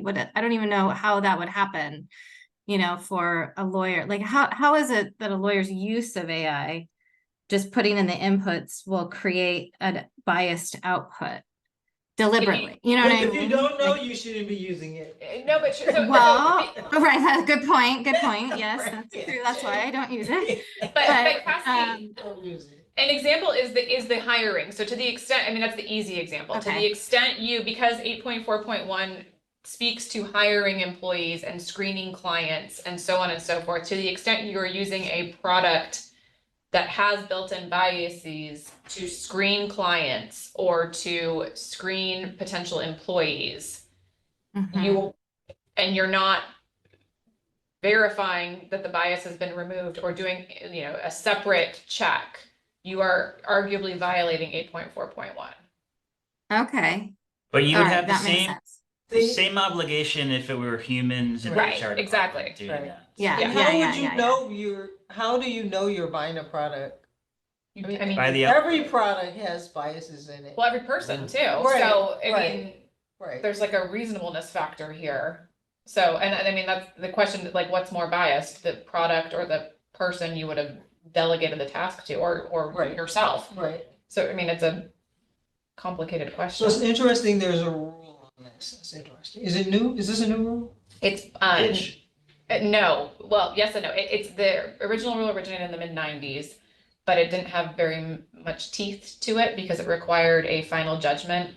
Yeah, it had a super high threshold for disciplining someone. Like you needed to have a civil proceeding or something that, You had to have a final verdict. Okay. yeah. That found discriminatory conduct. Okay. In the this rule went into effect slightly before the 2018 changes to the rules. Okay. But basically it went into effect in November 2018, where it doesn't have that threshold Threshold. requirement. Yeah. Interesting. So the question is, we don't need paragraph 1. Yes. I don't think we need it, and I don't think it's really that. I agree, Cassidy. I wouldn't really know how to assess the biases of my AI engine, but I guess it's not a harm telling people they should be aware this is an issue. Well, it's the same, I mean, Yeah. so where it's come up is, the AI, has removed, female applicants Yeah. based on their resumes. So that's a way, yeah. So it screens resumes, and if you're a woman, it gets rid of it rejects your resume automatically. So that's an easy, clean cut example. And in theory, if you had a person reviewing resumes, they would not do that. They should. We would hope. No, but if you would judge it by the same, in the same Yeah. way, like by the output. If you Right. have a Yeah. pile of resumes And that there's are only all men. male. Just like you walk to your HR and say, how come I only have men's resumes? Right, exactly the same But thing. but I get how we could monitor it for really obvious biases. Sure, it's more complicated, right, And I don't know that The more. I'm equipped, but I would. right. Or every single lawyer you interview happens to have gone to Harvard or Yale. Right. Which is standard. Lots of Like, places there's no have those. bias. That's the standard. That's the point, is It that that's not a may be protected okay. characteristic, so Right. like Right. going to Harvard is not a protected characteristic, but, Right. and. Well, yeah. it's some of it is actually actionable, and some of it is just something you want to be aware of. Right. Right. Because there might be great candidates out there. And some other Well, and we really So lowered the stakes here because we are Yeah. just saying you Be should aware. be aware of this. Yeah. Maybe we should then eliminate the last sentence of the second paragraph. The lawyer is responsible for ensuring compliance with Rule 8.4.1, regardless of whether generative AI is used. I mean, I get that, I get that it's like, you gotta comply with the rule no matter what. AI doesn't change anything, but it creates confusion, I think, because they're like, well, just like what we were talking about. So I just ensuring compliance in Oh, you gotta hold it up. is just seems like it's may scare people. It's kind of my own thought. Cassidy, I agree with that suggestion as well. And I also think you could say this about any other rule too. Yeah, It kind of applies globally and so it's not. doesn't add anything. Yeah. Okay, can you, and make this change, and then I want to see if that's what Eleanor actually. On the strong or different one? So, right. That's a good change, because those are only 2 examples. There are many other instances. So when. Now, if it comes up with only all Yeah. female candidates, then that's fine. Smart AI. Right, Cassidy? If it's just all female candidates, it's a smart AI. You're being recorded. Right. It's true, it's true. We're gonna train it to do such.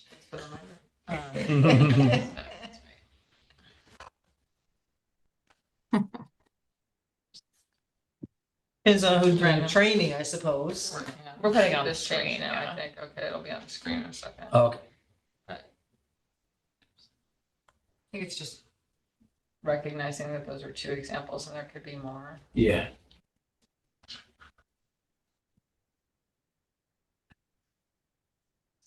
Incidentally, there's some research projects now where people are configuring the AI to help combat biases in the hiring process by basically doing some interesting prompts and system prompts to surface people based on, like many dimensions of merit and fit and things like that. So, just FYI.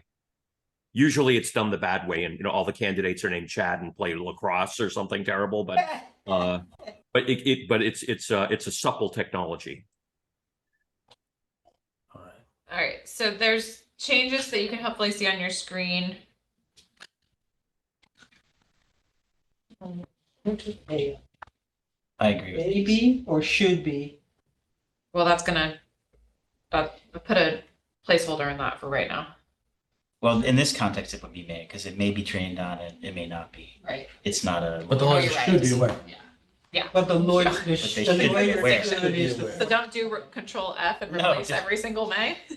The lawyer should be Look trained at on each bias. Yeah, right. Or read it when you're done, see what it looks like. Okay. I think this is pretty good. 8.5. 8.5 is perfect, guys. Come on. So when I referenced that earlier, Erica, I was thinking it was broader than just California, but did I understand you to be saying it only referencing California? 8.5? Yes. 8.5 is just telling everywhere a lawyer Practices regardless got to of follow state. each of those laws.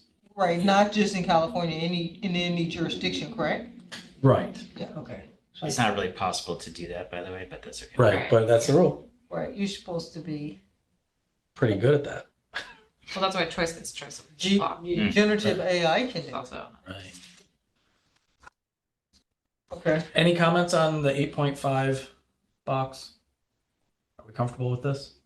That looks good. Okay, so am I correct that the only box we haven't addressed is charging for work produced by generative AI? Yes.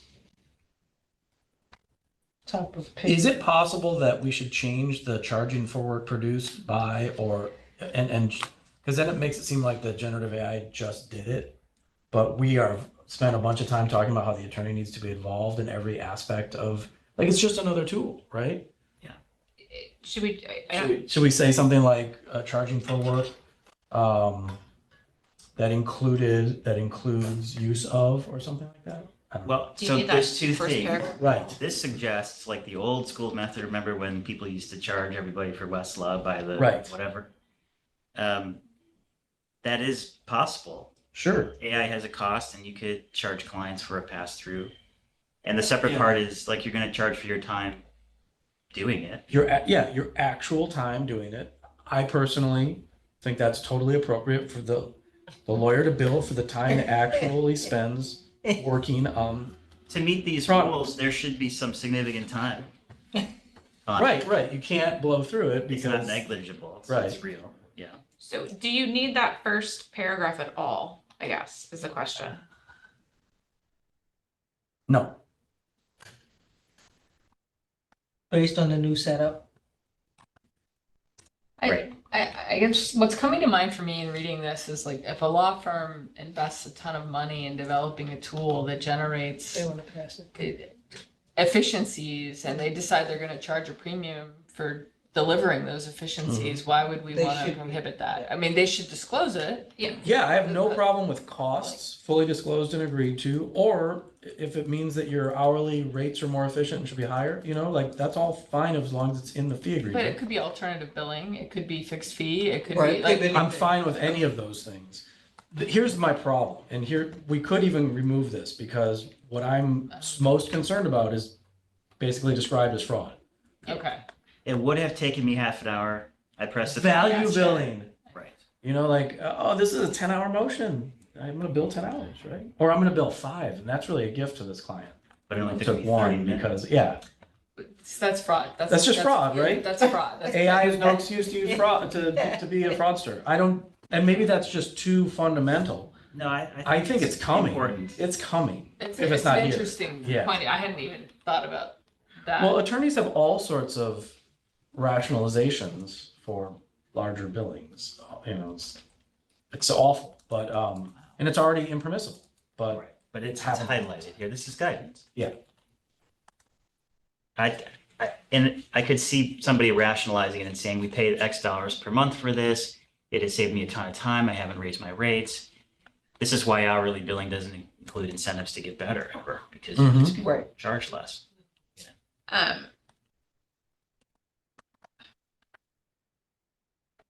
So just, let's say. Just taking what's in the sentence right below it. Do other people think it needs to be in here or it adds something? We're putting the language on the screen, go. Oh. That just explains.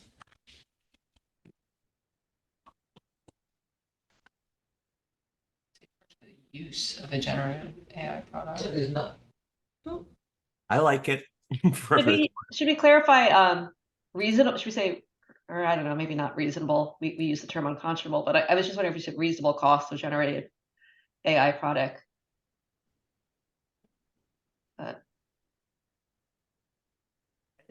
We have to modify that first sentence. I You might be charging Yeah. for the AI itself, Yeah. and that's okay.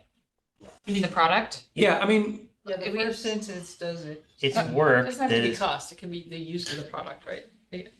I can bill them for the use of a product we developed, and it might be more than the cost. But if I'm disclosing it, Plus, I mean, the it just first, seems to be okay. this is a limited to, like, rule. you can't charge for time You for don't actually work that spend. is not performed by a lawyer, but that's not true. You can No, charge for the paralegals and Yeah. stuff, yeah. right, Yeah. lights, whatever you want, Yeah. if they agree to it. right. You cannot charge, I mean, maybe it's as simple as, legal fees for time spent can only charge for actual time spent and not, increased hidden profit for time saved with using AI. I know that's really obnoxious, but that's the only thing I'm really concerned about here. Otherwise, it's just another cost. Yeah, I think that is how you have to say it, something like that. And it is obnoxious to say that people would do that, but it's what we're trying to address. So, Okay, so all the time before, we said the attorney has to oversee, it's not the word we said, but, they have to look at the input, the processing and the outputs. And that's gonna take more time, we're presuming, than whatever the AI produced. So to me, what we're trying to prohibit is a non-thing.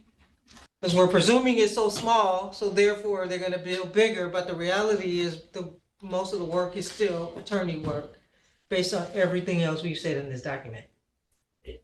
No, I still think there's massive amounts of time savings possible. So like, let's say there's a summary judgment motion that an attorney is gonna spend 50, 60 hours on. And even if they responsibly use AI, they might cut that time in half. To 20 hours. Right, and then you can only bill for the 20 hours. You can't say, wow, that's a 60-hour project, I'm gonna bill more than what I really spent. Or the 25 hours reviewing. Right, right. So what Joel? you're really dealing with is an ethical issue of an attorney. That's really it. Yeah, This whole thing because- is because- trying to say, don't Yeah. commit fraud. Right. Yeah. Joel? Yeah, it would be my suggestion. This is one place where we might want to go positive. The lawyer may use AI to generate work product more efficiently. However, the lawyer may charge for the time spent, only for the time spent on the inputs and not for the time that they might have spent without it. Beautifully said, Joel. Yeah, that's better. It's And much less obnoxious than me Yeah. calling all lawyers potential fraudsters. Yeah, right. Yeah, and then I'm not sure what the last sentence, a lawyer may charge the cost of generative AI product that explains the basis for fees. And that sentence doesn't make sense. Does that mean as a cost, if there's a cost for a service that gives you AI? Yeah, like overhead costs. So Eleanor said like the development of an internal AI product that is then passed Yeah, well, down then- to. Yeah, may charge any overhead cost for Yeah. product used for AI. But it's more Is than that, I any- think. But is that any different than any other overhead? Well, like, you do can you- charge for any other overhead so long as it's a contract. So Right, Yeah. so If it's so if that's the disclosed- case, why do we need to put it in here? Just because it's AI? Well, that's kind of, It should get, to me, it would be, it's overhead. But we're still trying to provide like practical guidance. So Right, they so that's may what I'm not saying, so think that's that. why Yeah. you're Yeah, pulling it yeah. out. Right. Let me ask a question and make sure that the language doesn't capture this, or we don't intend it to. Let's take Brandon's example and say that a motion for summary judgment that was supposed to say cost $50,000. And then we use AI and it only costs 20. What if I charge a flat fee of 50? And the client Then I still get it, it's a right? flat 50. If it's a as long flat as fee and it's not unconscionable, you're fine. Yeah. And we're not excluding that here in this language. I don't think we are. No, What no. do you think, Joe? As with any fee, if you say you're charging by the hour, then you can charge for the time you're sitting in front of whatever machine while you're doing it, or reading whatever book while you're doing it. But and then you can charge for the service cost as a cost, but you can't charge a flat fee without having a contract that says, Okay. I'm not charging you by the hour, I'm charging you a flat fee. You can do either or, but you can't do one and do. You No, can't I do- understand the concept. I'm just trying to tie it to the language because Right. it looks like it could be Mhm. arguably that I'm using AI to perform the work more efficiently, but I'm still charging for the amount that it would have taken me. Right, which is not what we want. So say hourly. Hourly. Yes, that's smart. Okay. You can't charge hourly fees For time saved. for time saved, only for time actually spent. Okay. Yeah. Which yeah. is so remedial that's embarrassing to say it out loud, but it's a real thing. It's totally necessary. But I just want to ask a question, going back to the example, Dan, about the flat fee issue. Let's say your flat fee is, if you used AI, it would probably only cost, in most cases, 25,000, like you said. But if you didn't use AI, it would cost 50,000. And you know this ahead of time, that you're still charging a flat fee of 50,000 going forward. Is that? I think that's an unconscionability analysis that applies in every flat fee. Like if I happen to know opposing counsel and I know I can get this deal done in 2 days, but I pitch $100,000 flat fee, that might be unconscionable. And AI is just another variant on that if it's Yeah, that- if it's grossly disproportionate to the Yeah. That depends That- to that- me, that to my is an mind, because you spent unconscionability. money on the product, you've done something to Right. conform it to your Right. practice, And there's all those cases about, a lawyer of spectacular reputation might be able to Exactly. settle a case in a day. yeah. Right. And it's not unconscionable. It was the lawyer's actual, Experience. the value that the lawyer brought. And they should be able to And charge more. every lawyer thinks they're that lawyer. Right? Now, if you're smart, you're gonna charge like 40 and everybody's better off, right? but Right. I charge $39.9. That's my. We're getting the discount. Yep. They're happy. I'm happy. Everybody's happy. Okay, so is what's on your screens, sorry. So do you want to reference the unconscionability aspect? Is that kind of what you're suggesting, Sarah? I was just flagging the issue because I could see there could be an issue there, but I don't know that it's unique enough, as Brandon was saying, to the AI context, that we need to flag it. I was just raising the question. I think tying it to the hourly fees as we've done here is sufficient. I do suggest we go with Joel's formulation and go affirmative. And a lawyer may charge, may use AI to generate work product more efficiently and may charge hourly fees for actual time spent, but may not charge hourly fees, for the work the work's time saved or something like that.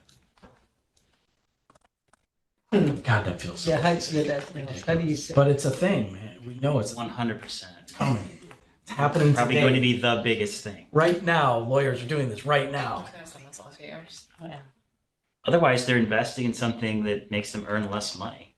Right. Which is not smart. Well, it's a That's why flaw with everyone's- hourly fees. So Yeah. everything's gonna be Whatever flat it fee. is. Right. Absolutely part of the calculation whenever you're investing. Of course, yeah. Well, the whole adage that, the super experienced lawyer can get stuff done in half the time, so their hourly fee accounts for it and stuff. I think law firms that have created fantastic products that really add this much value are going to be that much more expensive, or at least should be. I don't know how the market works. But Well, that's a market, right? If it's Yeah. disclosed and it's understood by the client, it's worth it to them, then they'll have no problem paying it.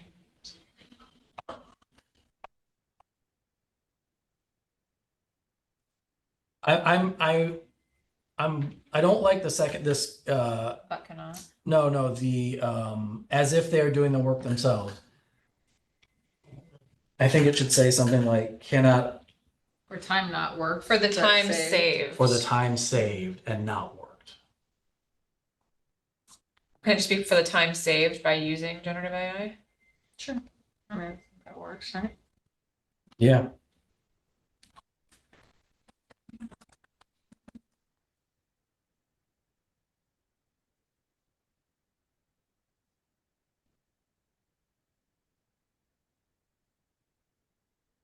I also have a question about the nets, I guess the last sentence, I don't know if we're there yet, but it looks like it was just changed from a lawyer may charge for the use of a generative AI product if, I guess, the lawyer explains the basis for the fees and expenses. I thought what we were talking about was broader than just the use of a generative. We are. I Still think- working on it. I think it is. I think that's what we're trying to say. Well, So would it be use of or costs to develop? If we were just trying to get at the fraud issue, I think that first sentence does it, and we don't really need the rest of it. Well, do we need to talk about how the costs are addressed, or do we think AI is sufficiently similar to every other law firm cost that it's already addressed clearly? I don't know how, is it any different than any other technology that's delivering efficiency in terms of how you bill for it? Right. Whether it's Westlaw or The only- Kira or. The only, well, it depends on, I guess I don't know, like, I guess the difference is how many, like Westlaw seems easy, but like for the firms that are building their own AI, are there firms that have built their own Westlaw equivalent and then I guess if they've built their own like CRM. Yeah, there are firms that have internal stuff that Okay. charge a subscription fee for it. Yeah, And there are out there, the employment firms that have materials for HR people and stuff. Okay, They charge separately for that. okay, Mhm. including the development of that product. Presumably the price is, Joel, Built in, Okay. it's built in. Joel's got a comment. look, remember back in the right column, the left column, we're talking about 6147 and 6148. So that last sentence is costs associated with the use of AI or generative AI products may be billed to the client if done in accordance with applicable statute. Costs are defined in 6147, 6148.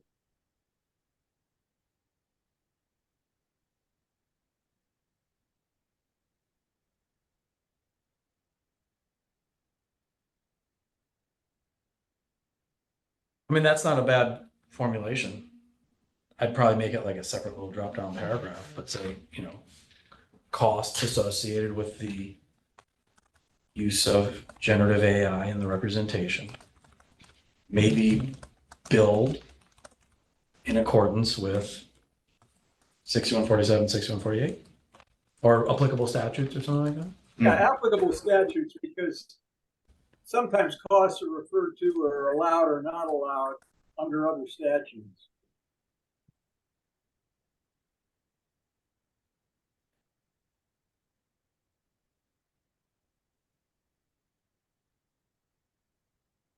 So costs associated with the use of generative AI may be, Billed? it's like passed on to clients, is what it is. Well, Right. so, but that assumes there's no profit. So, well, yeah, billed? Charged. Charged. Charged, okay.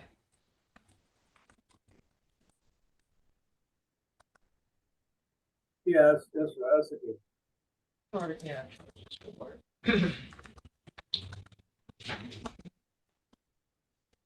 With, Joel, with applicable statutes, or just applicable law? Yeah, law works good. Yeah. Yeah. In the last sentence of the prior paragraph, could we do something similar to what Eleanor did in the previous one? And put these as examples instead of just the only things? Because there are other things you might charge for connected to the AI development. Right. For time spent, parens, for example, crafting, that kind of thing? Yeah. Okay. I got to change the whole thing. Yeah. May charge for other time. For other e.g., time yeah. spent in connection with AI, for example, crafting and blah, blah, blah. Yeah, Because Right. and then you could dump the last sentence, because once you've said that you can bill it in accordance, in compliance with applicable law, that also don't need that. includes the concept of explaining the costs and how they're incurred. But I think, I mean, the detailed billing, I don't know that we want to lose. I'm a little, this edit that we're making here, using the term other time is confusing to me, because I think the first sentence we're saying you can charge for actual time spent. And then we're giving examples of what you could charge for, which relates to actual time spent, all of these examples. So why don't we just say upfront, for example, when we say could put other time, it implies that we're talking about something other than actual time spent. Well, it's other than work product. The first sentence is just like, if there's a difference, the actual product versus setting up the system. So I think I don't know there's a difference. I wonder if you could just put the parentheticals That way. after. right before Uh, but. Yeah, exactly. And then lose the second sentence. I would remove other, because some lawyer is gonna come in and say, well, I went down to the store and bought the hardware, I think we're past that. Well, that might be legitimate if the client agreed to it. I guess so. Moving this. Yeah, so right after actual time spent.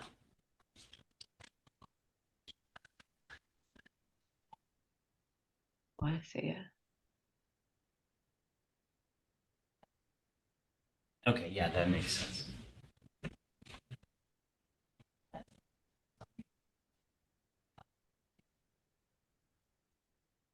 In the parenthetical, I would have that be an or instead of an and. Or reviewing generative AI outputs. Or you say may use AI as And or.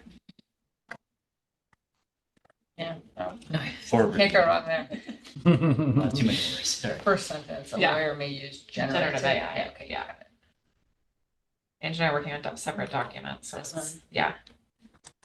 You guys have different documents over there? Yeah, She's we're getting doing the one on figure it out. screen and What could I'm. possibly You're doing go wrong? another one? What could go We're- wrong? We're gonna merge them together. I'm annotating mine with Oh, okay, what you okay, guys okay. are talking about.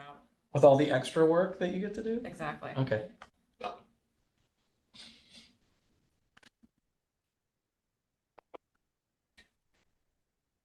Okay, and then everyone is okay with deleting the very last sentence that Yes. may provide detailed billing? Wait, I'm okay with deleting. Wait. It's gone, right? I don't see that sentence. Yeah, oh, in the Scroll. best practices, You gotta scroll up quite a bit up or down? down. The last blue. Oh. sentence- It's in best It's practices, in, it's under the heading best Unnecessary. practices on your screen. right? Oh, So and are you speaking- saying a lawyer may charge for the use of generative AI product if the lawyer explains the basis? That's what we're talking about deleting? I think we should delete everything after applicable law. Topeka has a. Topeka. Oh, I'm sorry. Yeah. Topeka, Yeah. yes. May I just ask to make sure I understand the difference between inputs and prompts? Is inputs what we're referring to as data used to train the system and prompt is the specific inquiry to the system? I'm gonna defer to Daza Daza? because he gave that language. You're ahead of us.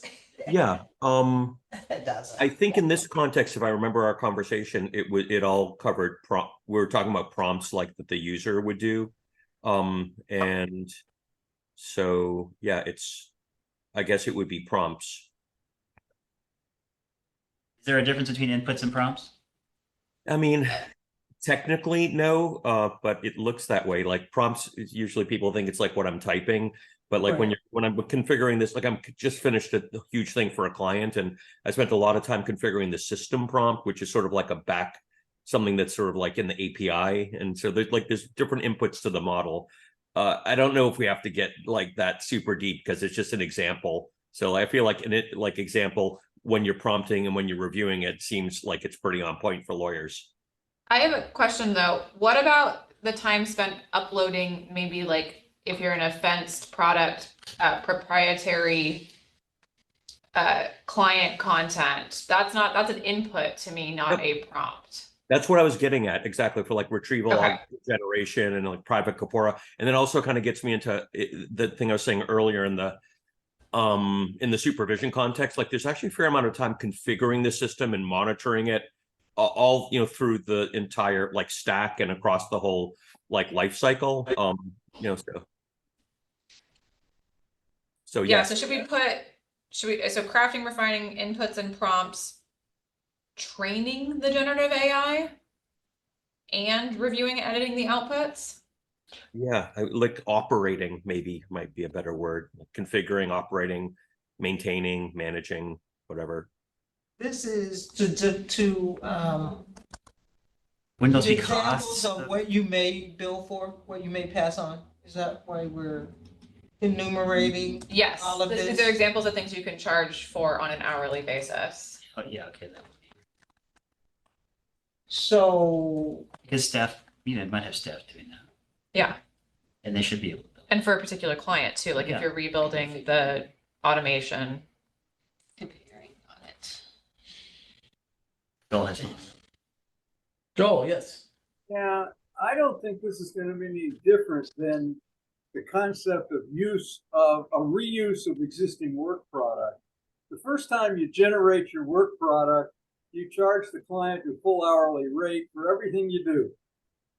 Now, the second time, if you're charging a different client, you can't just take that same price, give them the existing work product and tweak it a little. You can only charge for the tweaking time. I don't think it's going to be much different with AI. The first time you approach an issue where you're using it, you're combining it, that kind of stuff, it's a legitimate cost. It had to be done. The second time, you can't charge any more than the actual time it takes you to do all that. So as long as you're honest and you just charge the amount of time you're sitting in front of whatever you got to sit in front of and doing whatever you got to do it, you're okay.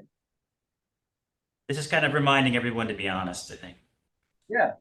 It bears repeating. so based on what Joel said, then in the hourly context, that would be how it would happen. But if you're billing on a retained or some kind of Flat fee. flat fee, then that is not applicable, correct? It's just about contract, it has to be. Right, I mean, Right, yeah, yeah. so it doesn't matter if I did it before, every time I do it, I just charge the rate If that I someone, if they've charge. agreed to it and it's all Right, upfront, right. then, it's and not unconscionable. unconscionable. Yeah, That's a good business model, by the way. Yeah, yeah, it's the only one I go It's sales pitch. I by. mean, That's the only one I go by. the I first try time to you charge do it, hourly is a lose-lose. Cause you're always fighting The with better your you, and the client. better you get at something, the less you charge, yeah. it's- Well, I mean, you're always fighting with the client because they're gonna say, you know, you gotta show them all the hours and what you did is like, Sarah? I shouldn't have done that. Right. Yeah, it's like, no. I just had a question, where the modification that we just made, it's hard for me to see right now, but configuring and operating, to me, I thought that we were giving examples of attorney fees, and that configuring and operating to me seems like it could be kind of a cost, because it might be something that not necessarily the attorney is doing, but the firm's IT department, perhaps. I don't know, it seems like it fits firm- better in a cost example, and Couldn't the firm charge for the time that the staff spent on it, the way you would charge for paralegal or something else? again, that goes back to if it's overhead, generally speaking, use of your own employees, whatever they're doing, working the Xerox machine or anything, or running your IT department is a cost of overhead, and that should be subsumed within your hourly fee. To the extent that you're doing a special project where you got to bring in extra people to do something and the client agrees to it, you can charge for that extra cost. But otherwise, it's subsumed within your hourly fee. Right, but I interpreted Daz's comment to say that configuring and operating AI for a particular client is a highly specialized thing, could be. That is what I was talking about. And that I was just speaking from my own practice. Like I spend a fair amount of time configuring things on a given matter. And that's what I was referring to. But you're right, the language could easily be misconstrued to be like back office, IT, like boiler room stuff that applies to everything across the firm. I didn't mean it in that way. Could we just say for a particular client? So configuring and operating the generative AI for a particular client? Or does that not solve it? For a particular matter, for a particular, like, Specialized configuring. but what about when you're developing it in the first place and not just For client, right? I think that's costs. okay, and that's what's still not yet addressed, I think, in the next. that's either costs or overhead, depending on the particular circumstance, right? Depending on the How contract, you bill it, yeah, Yeah. exactly, or charge for it. what's been agreed to. Yeah, And I think it is it sufficiently addressed in that sentence, costs associated with the use? I read use to mean like, I don't know, I don't necessarily read that to mean developing the AI. But itself. I think the word cost means like the money you paid instead of staff time, which you can charge. In the latter, what Joel described and what Daza referenced, like the latter example, I set up something specifically for this company and train it and operate it and monitor it. Why can't I charge for the person who's running that specific thing? Yeah, it's not legal services necessarily. Some of it will be, It's some not a won't be. cost, Right. it's time. You just have to differentiate or have the client acknowledge that it's a specific non-overhead cost, and even then you might get some pushback from a fee arbitrator. But normally the way they work it is like a e-discovery. Most of the people handle that in-house, except when they get a huge matter in, they bring in people to handle that, and they tell the client that, and they charge them for it. It just depends, and I don't know that we can say all the permutations. And in fact, if you look at what we approved as an arbitrator advisory on costs 3 years ago, that was like a 4-page deal, and there's all kinds of permutations. It just depends. So I think that we just ought to say costs associated with the use of the AI may be charged in compliance with the applicable law, and go look it up. And then they'll know what they're allowed to charge and not charge, rather than try and reinvent the entire concept here. To clarify, and Dan, your point, I think I understand what you're talking about, like configuring and operating the generative AI for a particular client matter, but what I was trying to get at is just, and I think it was Eleanor who made this comment initially, about just many times firms will already have their own AI product developed, and a lot of employment law firms have this, right? And so in that situation, charging for the costs, underlying costs associated with that AI product that went into development, we haven't really addressed that anywhere.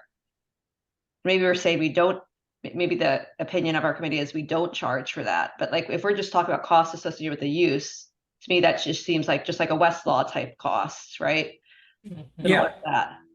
Well, so to my mind, and maybe I'm not thinking about it correctly, but there are two elements to that example. One is they're going to configure it specifically to be related to some company. So you need this, that, or the other thing, and that takes time. That's one you can charge for.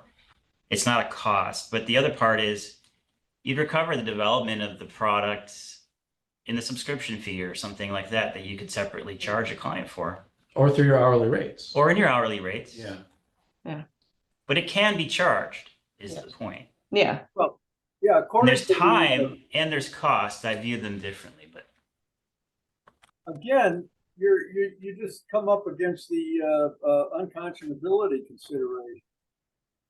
In other words, a lot of people charge their electronic library to clients, divided up by right. the amount of use for the month. And that can be fair or unfair. And if it turns out to be unfair, it can be unconscionable and you can be in trouble for it. If it turns out to be a reasonable basis for doing it because you have a practice that's used by, that system is used by almost all people in your client base, it might not be so bad. But there's a lot of nuances, and that's where just go look at the applicable law. Go look at our. No, I know, but Joe, the on how reason you this handle came costs. to mind is that, Joe, the reason this came to my mind is that, you know, I didn't think that there was going to be time spent configuring and maintaining it. I thought you just set it and forget it, but it isn't like that. You basically have to monitor it and do whatever it is with the model. And it's just a reference to the fact, and I understand the structure exists to assess that, but you can charge for that time.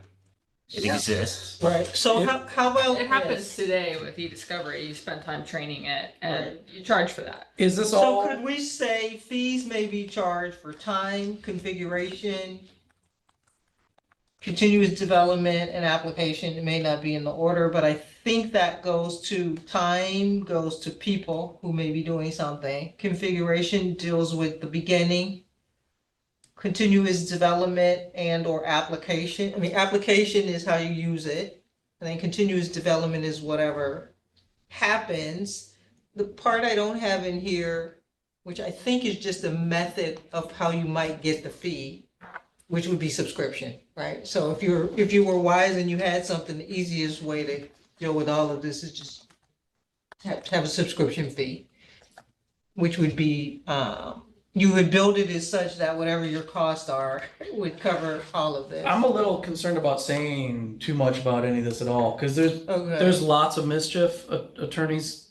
Again, I have a terrible sample that I You draw do, from. you do. Okay, but attorneys that set up businesses that the attorneys own and like, oh, you gotta use this thing. There's a rule for that. I know.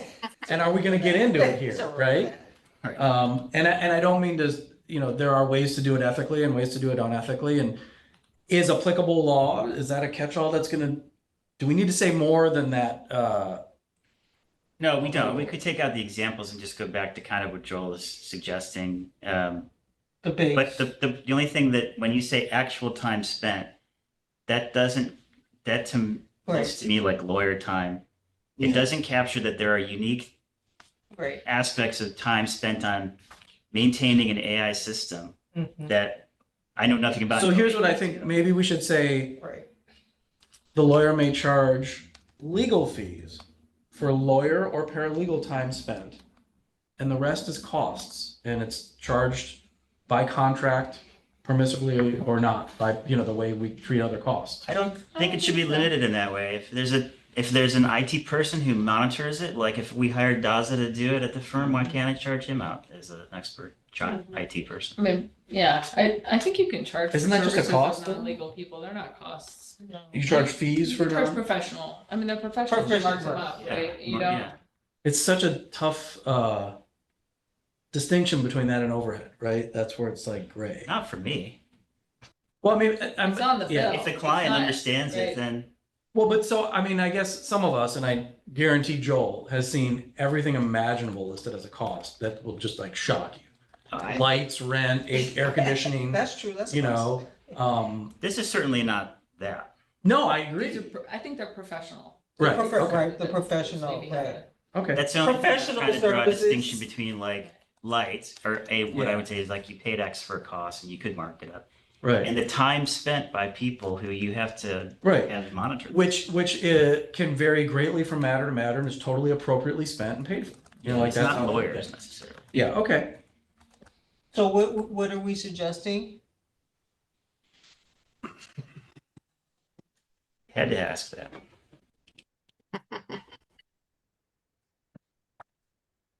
Why? People charge for like document, or like, what do they call, practice support professionals, a lot Right. of times they're lawyers, Yeah. Right. like staff lawyers. I think Angela, did this you- construct is okay where you say you can charge for actual time spent. Here's some examples and you can tweak the examples, but those do not seem like costs. I think that should maybe be 2 sentences. At least, yeah, the first. The, after the first one, parentheses, yeah. hit a period and then say a lawyer cannot charge hourly fees for time saved and not actually spent, something like that. Yeah, well, seems like it would be more clear on that sentence to say for time that would have been used, that for time that, yeah, would have been used without the use of GAI. 'Cause that's, For time not spent, but which would have been spent. I mean, it's a little complicated, but what it's That's just the point, saying yeah. is, that's right. I think, I don't know that we lose much if we take Oh, out configuring and operating. That's already covered under the ethics opinions, under unconscionability. If you charge for something that you didn't do for that client, it's unconscionable. Everything on the chart is represented elsewhere. Yeah, Joel, I totally agree with you. This is just a helpful opportunity to remind those ethically challenged among us, don't do it. Maybe I'm. The types of maybe I'm people that beating Brandon a dead hangs horse. out with. Yeah, Brandon's my friends, buddies, right? your friends, Brandon, yeah, friends. My defendants. Yeah, you're. And isn't the third paragraph unnecessary now? Like, I think everything after applicable law is not necessary now, right? Yes, that's right. There's so much in applicable law, any attempt now to do it in the last, As I remember, am I 5 missing? minutes allocated would be silly. Just rely on applicable law. Cut the last. But what about explaining the basis for the fees and expenses or basis for the costs? I like that. Isn't that already in 61, 47, and Yeah, 48? but the point is. to Oh, do- I see, Yeah. like, by covering Yeah. it with the law. But I I would keep that sentence, which is the last one of that paragraph, right? But a lawyer may provide clients with detailed billing. Well, oh, now it's gone. Oh, do you want me to keep it? Yeah. I would maybe Is that what you guys are saying you don't? I was saying get rid of all of it, put but that back in, but say, not they may charge if, which suggests they have to do, but should explain the basis. Mm-hmm, your lawyer should. Mm-hmm. Well, so could it just be a fee agreement should explain the basis for fees and expenses? Fees, costs, and expenses? must. No, it's No, I don't all think it has to should be now. must. No, should know. Or but that's just a law. I know, but we're not using must for anything, unless we're going through and individually deciding where we use it. But are we kind of applying it a little bit associated with the use of AI, just not saying, repeating what the, Yeah, Yes. To me, this sentence and the purpose of this sentence is that this is new technology, and so you'd be to your advantage to explain What you're doing. what you're charging for to your Yeah. clients. Right, And so that's to Okay. me, that's what it says. It needs to say. right. I'm gonna throw one more wrench out. I would be in favor of removing and operating the generative AI for a client or matter. And I think there's also configuring and operating. And I think it's ambiguous and it really suggests IT related stuff that could be overhead for putting a system in, and you wouldn't normally charge that to a client. I get that it has different meaning for some AI use cases, but I'm not sure it adds a whole lot to have it, and I think it adds ambiguity that might be unhelpful. So I agree with that. get rid of. Gaza says yes, Sarah says Me too. yes. Get rid of Yeah. config. Let's do it. In particular, now that I've heard the conversation, I feel like it's a net loss, not a net gain. And then it says EG, so it doesn't like preclude other things you would directly do that are Right. legitimate. And yeah, Delete everything up to. Yeah. I don't think most people do that. It's like sort of the power user that's, it like deep in the menu is always tweaking things anyway. How are you? Okay, Sarah? Yeah, I just had two suggested edits. One is to the last sentence. I think we should say associated with the use of generative AI at the end. Sarah, The last paragraph, last sentence, and then I had I one was going to other. go there, Sarah, but I would just say a fee agreement should explain the basis for all fees, costs, and expenses, including those associated with AI. Yeah, I don't have a problem with that language. I wanted to tailor it to what we're doing here. Yeah. And then the other comment I had is the prior paragraph. I still find problematic just the language, the use of it. Why can't we just say costs associated with generative AI may be charged? Okay. I don't have a problem with that. I don't think that is open to any particular mischief. Sarah, hold on, we're trying to catch up. Yeah, sorry. Okay, so where are you with your other change in the first paragraph? The second. The second paragraph, I was just proposing that we eliminate the use of. Costs associated with Generative. generative AI, just take out, yeah, Just take out the use of. the use of. Okay. Thank you. And then we delete best practices and everything below, right? Yeah. Okay, cool. And so in a lawyer context, you separate costs from expenses? No, fees from cost. So why are we doing cost as though it's separate from an expense that the firm would have? Well, fees from costs, so fees are separate. But we have all three in Yeah. there. But you have all Just say three. fees and costs and get rid of expenses, I Okay. think. Costs and expenses are kind of synonymous. Yeah, it should just use I think costs. that's So you good. guys like costs more than expenses? No, we like them both so much that we repeated ourselves. I think it's The just, I statute think, says what, Joel? I would use No, expenses. I'm falling back into my wife's jurisdiction now, so good luck. Oh, Okay. bye. I think, Raquel, I think we Yeah. had expenses, but I think in the lawyer context, we would rather use costs. I think. No pushback here. Okay, Fine by me. As long as it's consistent. It's fine. okay. But yeah, that's a good catch. So we don't need all three, but okay. We don't need all three. No, Raquel, that's a really good catch because I think they're basically the same thing. We should just pick one word. Okay. A client receives it as an expense.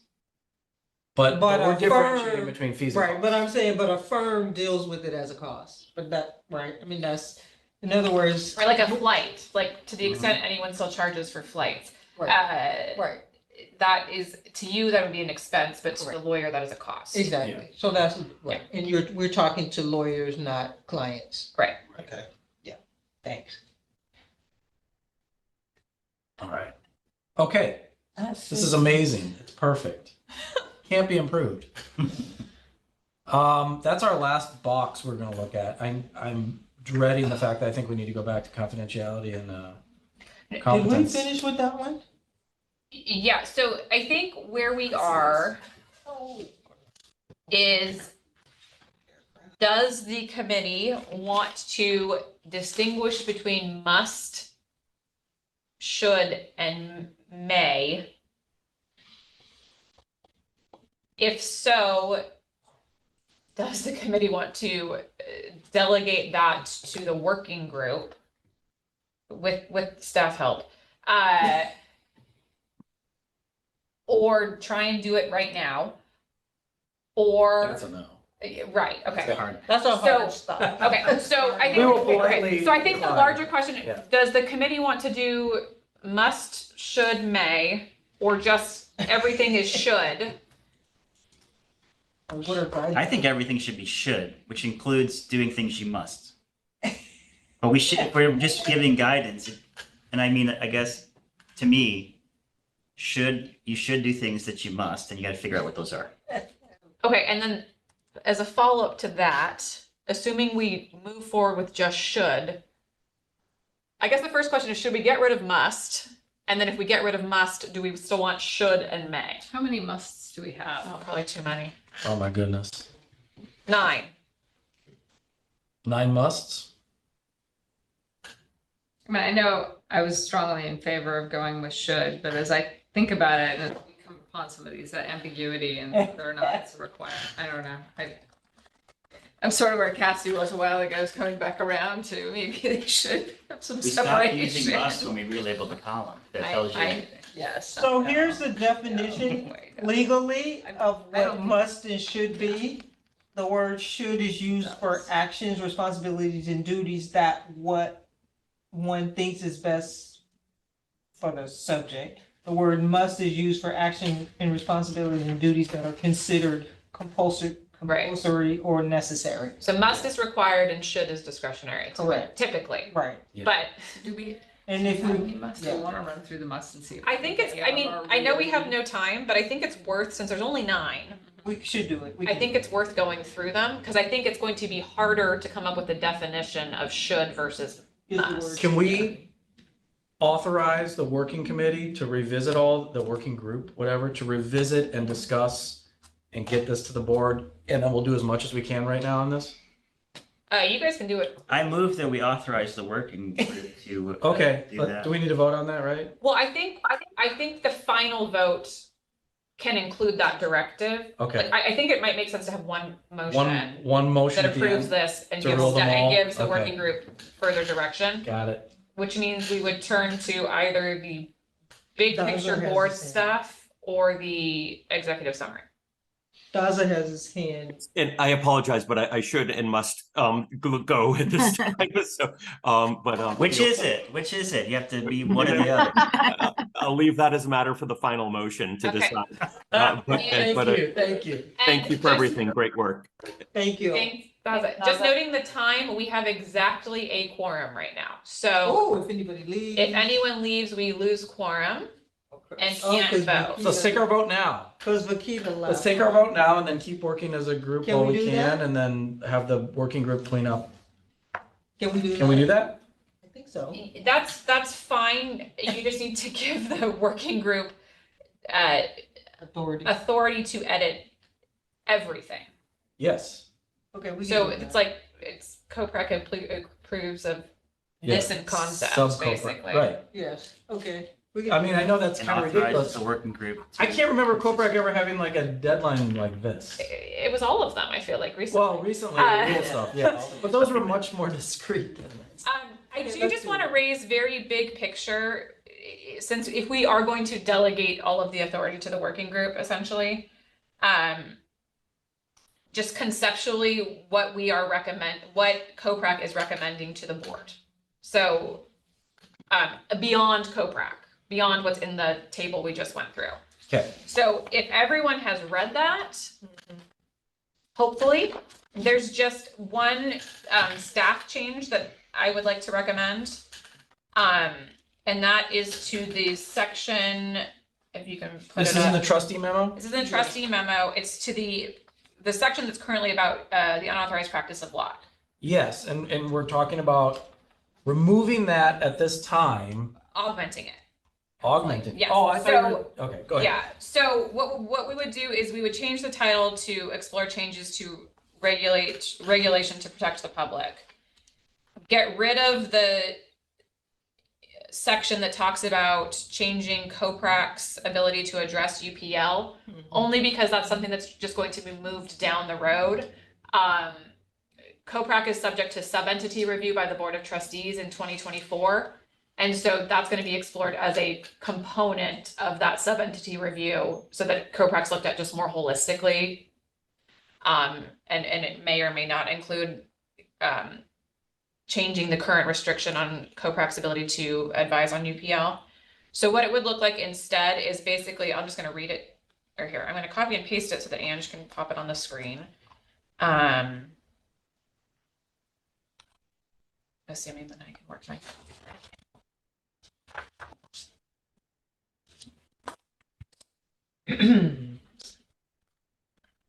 Sorry, okay. So there's just basically, it's the elimination of bullets.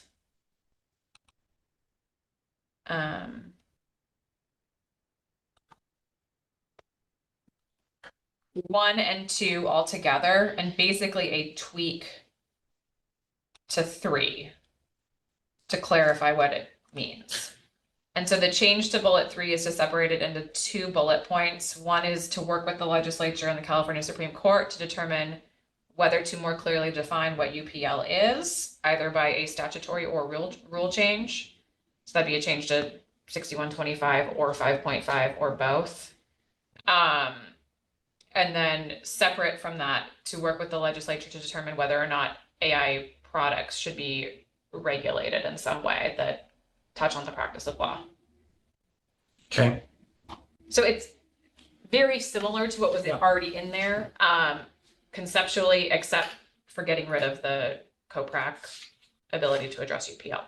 So all that to be said, if everyone has read it and conceptually agrees with the other recommendations to the board, including new education for attorneys on this topic, and basically exploring how generative AI will impact law students and bar applicants. I think those are the only 2 other concepts. Mm-hmm. And then obviously, CoPrac's continued work in this area is another recommendation. Yeah. So conceptually, that is all that exists in the board memo.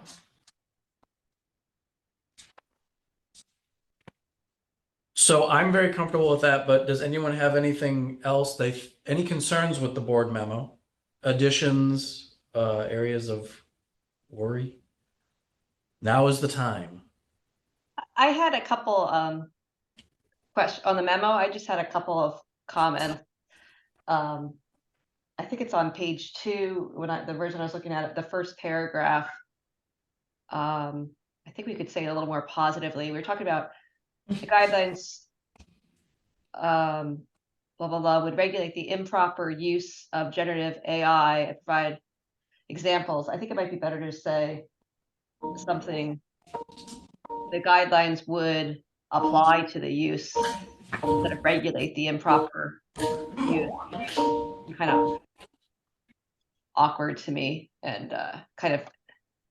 Well, I think we may have to change this whole paragraph because it's not what it was back not when what we we're had- doing anymore, I guess. Yeah, it was when we had minimum requirements versus best practices. Yeah. Okay. Uh, That'll probably handle with Miss- those tweaks. Massachusetts. Is that your only thing, Sarah? No, I did have one other comment. So the other was another substantive comment I had is on the 3rd bullet down below the first paragraph that I think still is there. I wasn't sure what we meant by, and this is probably just a term that I'm just not familiar with, foundation models. let me. Unauthorized practice of law. 3rd bullet point. 3rd bullet, yeah. It's actually not the 3rd, I'm sorry. It's well, right now it's the first one appearing because Yeah. Oh, Oh, it's now, that's been deleted. So sorry, we can delete so that. consider whether generative AI, that's deleted. Okay. That's gonna be deleted. Yeah, so it's That's just deleted. those 2 new bullets in blue on your screen that now remain. Okay. Well, what is a foundation model? Is that a thing? I believe it was related to like open AI products. Okay. Okay. I didn't have any other comments. I agreed with the overall kind of plan. So thank you. Raquel? Yes, I don't have problems with it per se. I do have different comments which I would not share here, but I will share. And I'm not sure, I think overall, the document, while short, is kind of dense. So I think some reformatting, kind of saying, here's the recommendations, and being clear about that so that people don't sort of have to read the whole thing all the way to the end to see. Something I did share with Erica, that I was gonna say here, is that even though the trustees are going to get the guidance document and whatever the summary ends up being, I think that summary is important to them, knowing that, and us being very clear, because we're making the assumption that, oh yeah, they're going to read that, and maybe they don't read it. And so the same reason why we're putting that summary in front of these guidelines is because we think those people maybe not as well versed on the area. And my sense is the trustees are not either as well versed. So it could be, so I think it would be helpful. I think we shouldn't assume that they'll read it in this other document. So those would sort of be my top level things. Okay. Over. Any other comments on the board memo? Yeah, this agent thing, is there some way we can, that whole dialogue, at least just put it in as something, like flag it as something that is unique? And further deliberation should happen about it? I would prefer to have that be like our next step. I don't think we have developed the thought enough to, because we're saying we're gonna dive deeper. Right. I think we should reserve it for there, at least, and that might just be a function of me not understanding the concept that well. I think we've a little bit said that we think that so we have a sentence that says, as the technology further develops, additional regulation may be needed. And I think regulation versus guidance, those are different things. So Correct. we could just say including changes to the rules of professional conduct may be needed, if would that help? I'm just concerned about addressing just agency, because I think there are a lot of other things that we discussed today that we should address if we're going to address agency. So I guess agency is the one that just stood out to me the most as something very unique. The other ones, if you said you'd give me $1 million to say what they were, I couldn't say, so I realized it didn't seem that different. So that to me is the only reason, and not Brandon in any way that we're up to speed on it. Right. But just kind of like flag. This is just generally in generative AI, this happens to be something that is new and worth us deliberating more on. Mhm. Because there are no rules currently that seem to have covered it. But Erica, the other ones I just don't remember. Doesn't mean there weren't any, but I just didn't remember. So I think the couple big picture ones that stand out to me is just that we need to change the duty of competence in any way to we have a comment that says you have to keep abreast of relevant changes to technology. I don't know that that's sufficient anymore. And I think we were kind of struggling with that a little bit, like that you can't use tech to replace your mind. Your competence. Right. So that would be a big one, is whether we need to change to 1.1 in any way. And then I think the communication obligation was where we were a little stuck too. And talking about what communication obligations exist as it relates to generative AI, if any. Well, right. If we need to change the rule to specifically address that as it relates to generative AI. I'm persuaded to just flag those, because I think we did spend a lot. And I think telling trustees, flagging some areas that probably just are not gonna occur to them, probably be helpful. And they'd be more likely to support the idea of giving additional time to do additional things.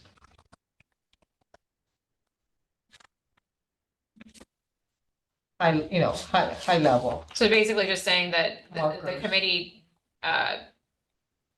felt like, spent a lot of time discussing this and whether or not, there need to be changes to the rules to account for these issues. And right now I think it's premature, but want to closely monitor these particular topics as well as others. Yeah, Yeah, several something areas, loose. including, So right, not that it's finite, but that these are some of the ones at this point. And the first two, probably they will relate to, well, it depends on how you order them, but the rural ones they'll relate to probably more easily than the agent one.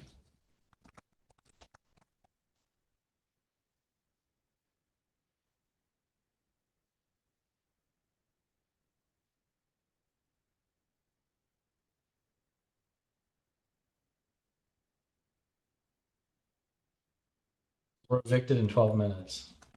How much time do we need to vote? We aren't technically evicted, so, yeah, we can keep going, but Well, we that's- will lose quorum. I and mean, we on a may Friday lose- afternoon. We may lose friends too.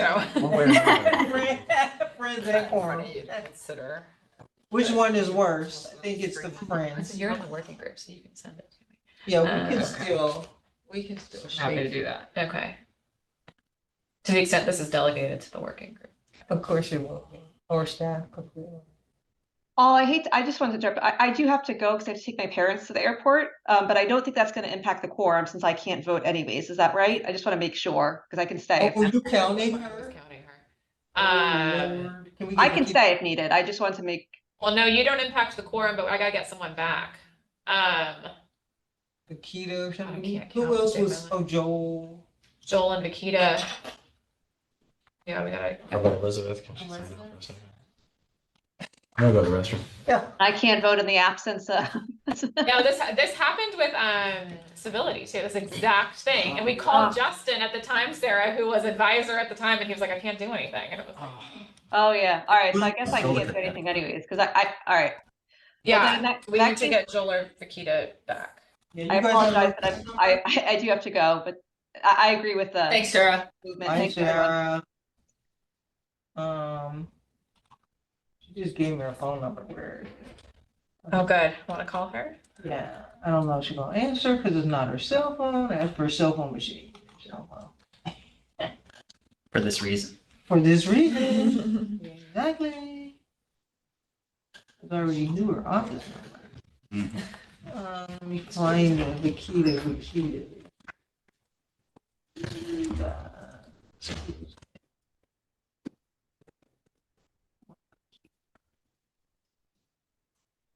He's gone.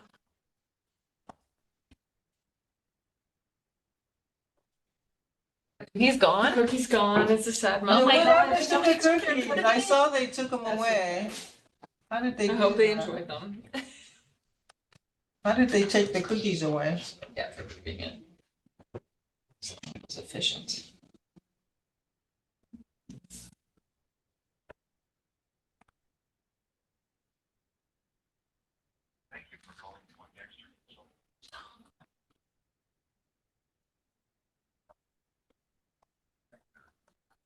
Just email. Okay. Oh, good.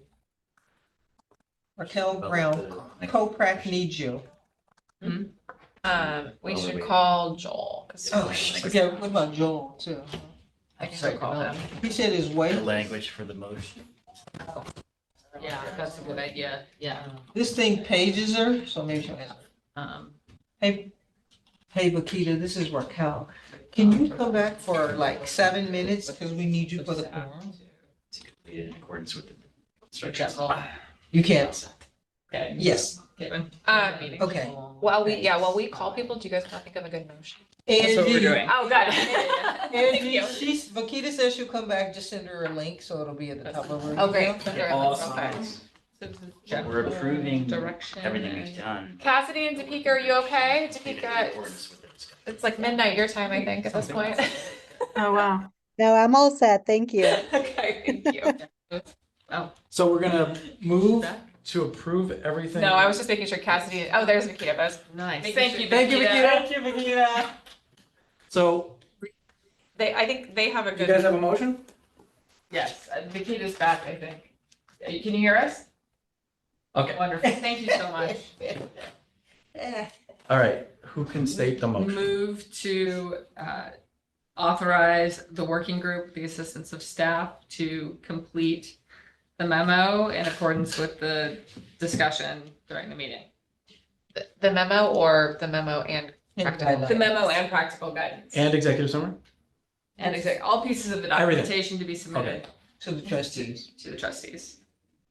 Okay. So Second the motion. That seem right? sorry, I'm gonna read it back to you, to finalize and submit to Board of Trustees. Yeah. We didn't have the second part, so. Yeah, to both finalize and submit to the board. Want us to repeat it?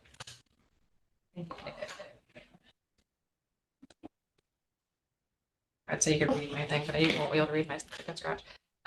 Okay, so what I wrote down, but I just wanna make sure it's accurate, is move to authorize the working group with assistance of staff to finalize and submit to the Board of Trustees the memo, executive summary, and practical guidance.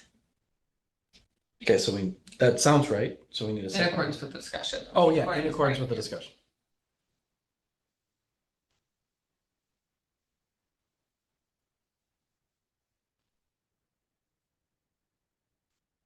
That's today's meeting. Okay. Okay, so Eleanor was the mover and Dan was the second. Okay, I'm gonna take the vote. Brown, Yes. Bradley, Shivers, Yes. Desmond, Mark, Mercado, Yes. Munoz, O'Reilly, Yes. Poindexter, Yes. Robbie, Yes. Star, and Krieger. Yes. Okay, so unanimously. We made that more exciting than it needed to be. Thank you. Thank you, Lakita, for coming back. Yeah, thank you. Thanks a lot. Okay. I need to keep this on. So I'm assuming we're not moving to the other two items. Yeah, let's move on to the in-house counsel. now. We're gonna read it word by word. Cassidy, this is a great opinion. We I'm gotta, all ready. I've it's gonna be stuck top around of the this queue long. on December, okay? You're already Top of the That's queue. fine. I have to not lose my notes for the next 6 weeks Well, or whatever. And I'll read it, Cassidy. I didn't have a chance to read it. I will say, I had the opportunity to talk with Cassidy about it and talk with Dan about the succession planning opinions, and so Okay. there will, to the extent we can fit it all in, We'll do it. I think we'll have revised drafts of both Great. for the December meeting. Yeah, I'm not gonna touch it, so I'm gonna let Dan and Raquel. But maybe Dan, you take the first stab at. Yeah, I'll send an email. Sorry, now I can't even talk, but yeah, that I'll do. Yes. sounds good. All right, thanks you guys. Thank you. Thank you. Should we move to adjourn? Or should we Yeah. just adjourn without a motion? You don't need a motion. Because that's how we are.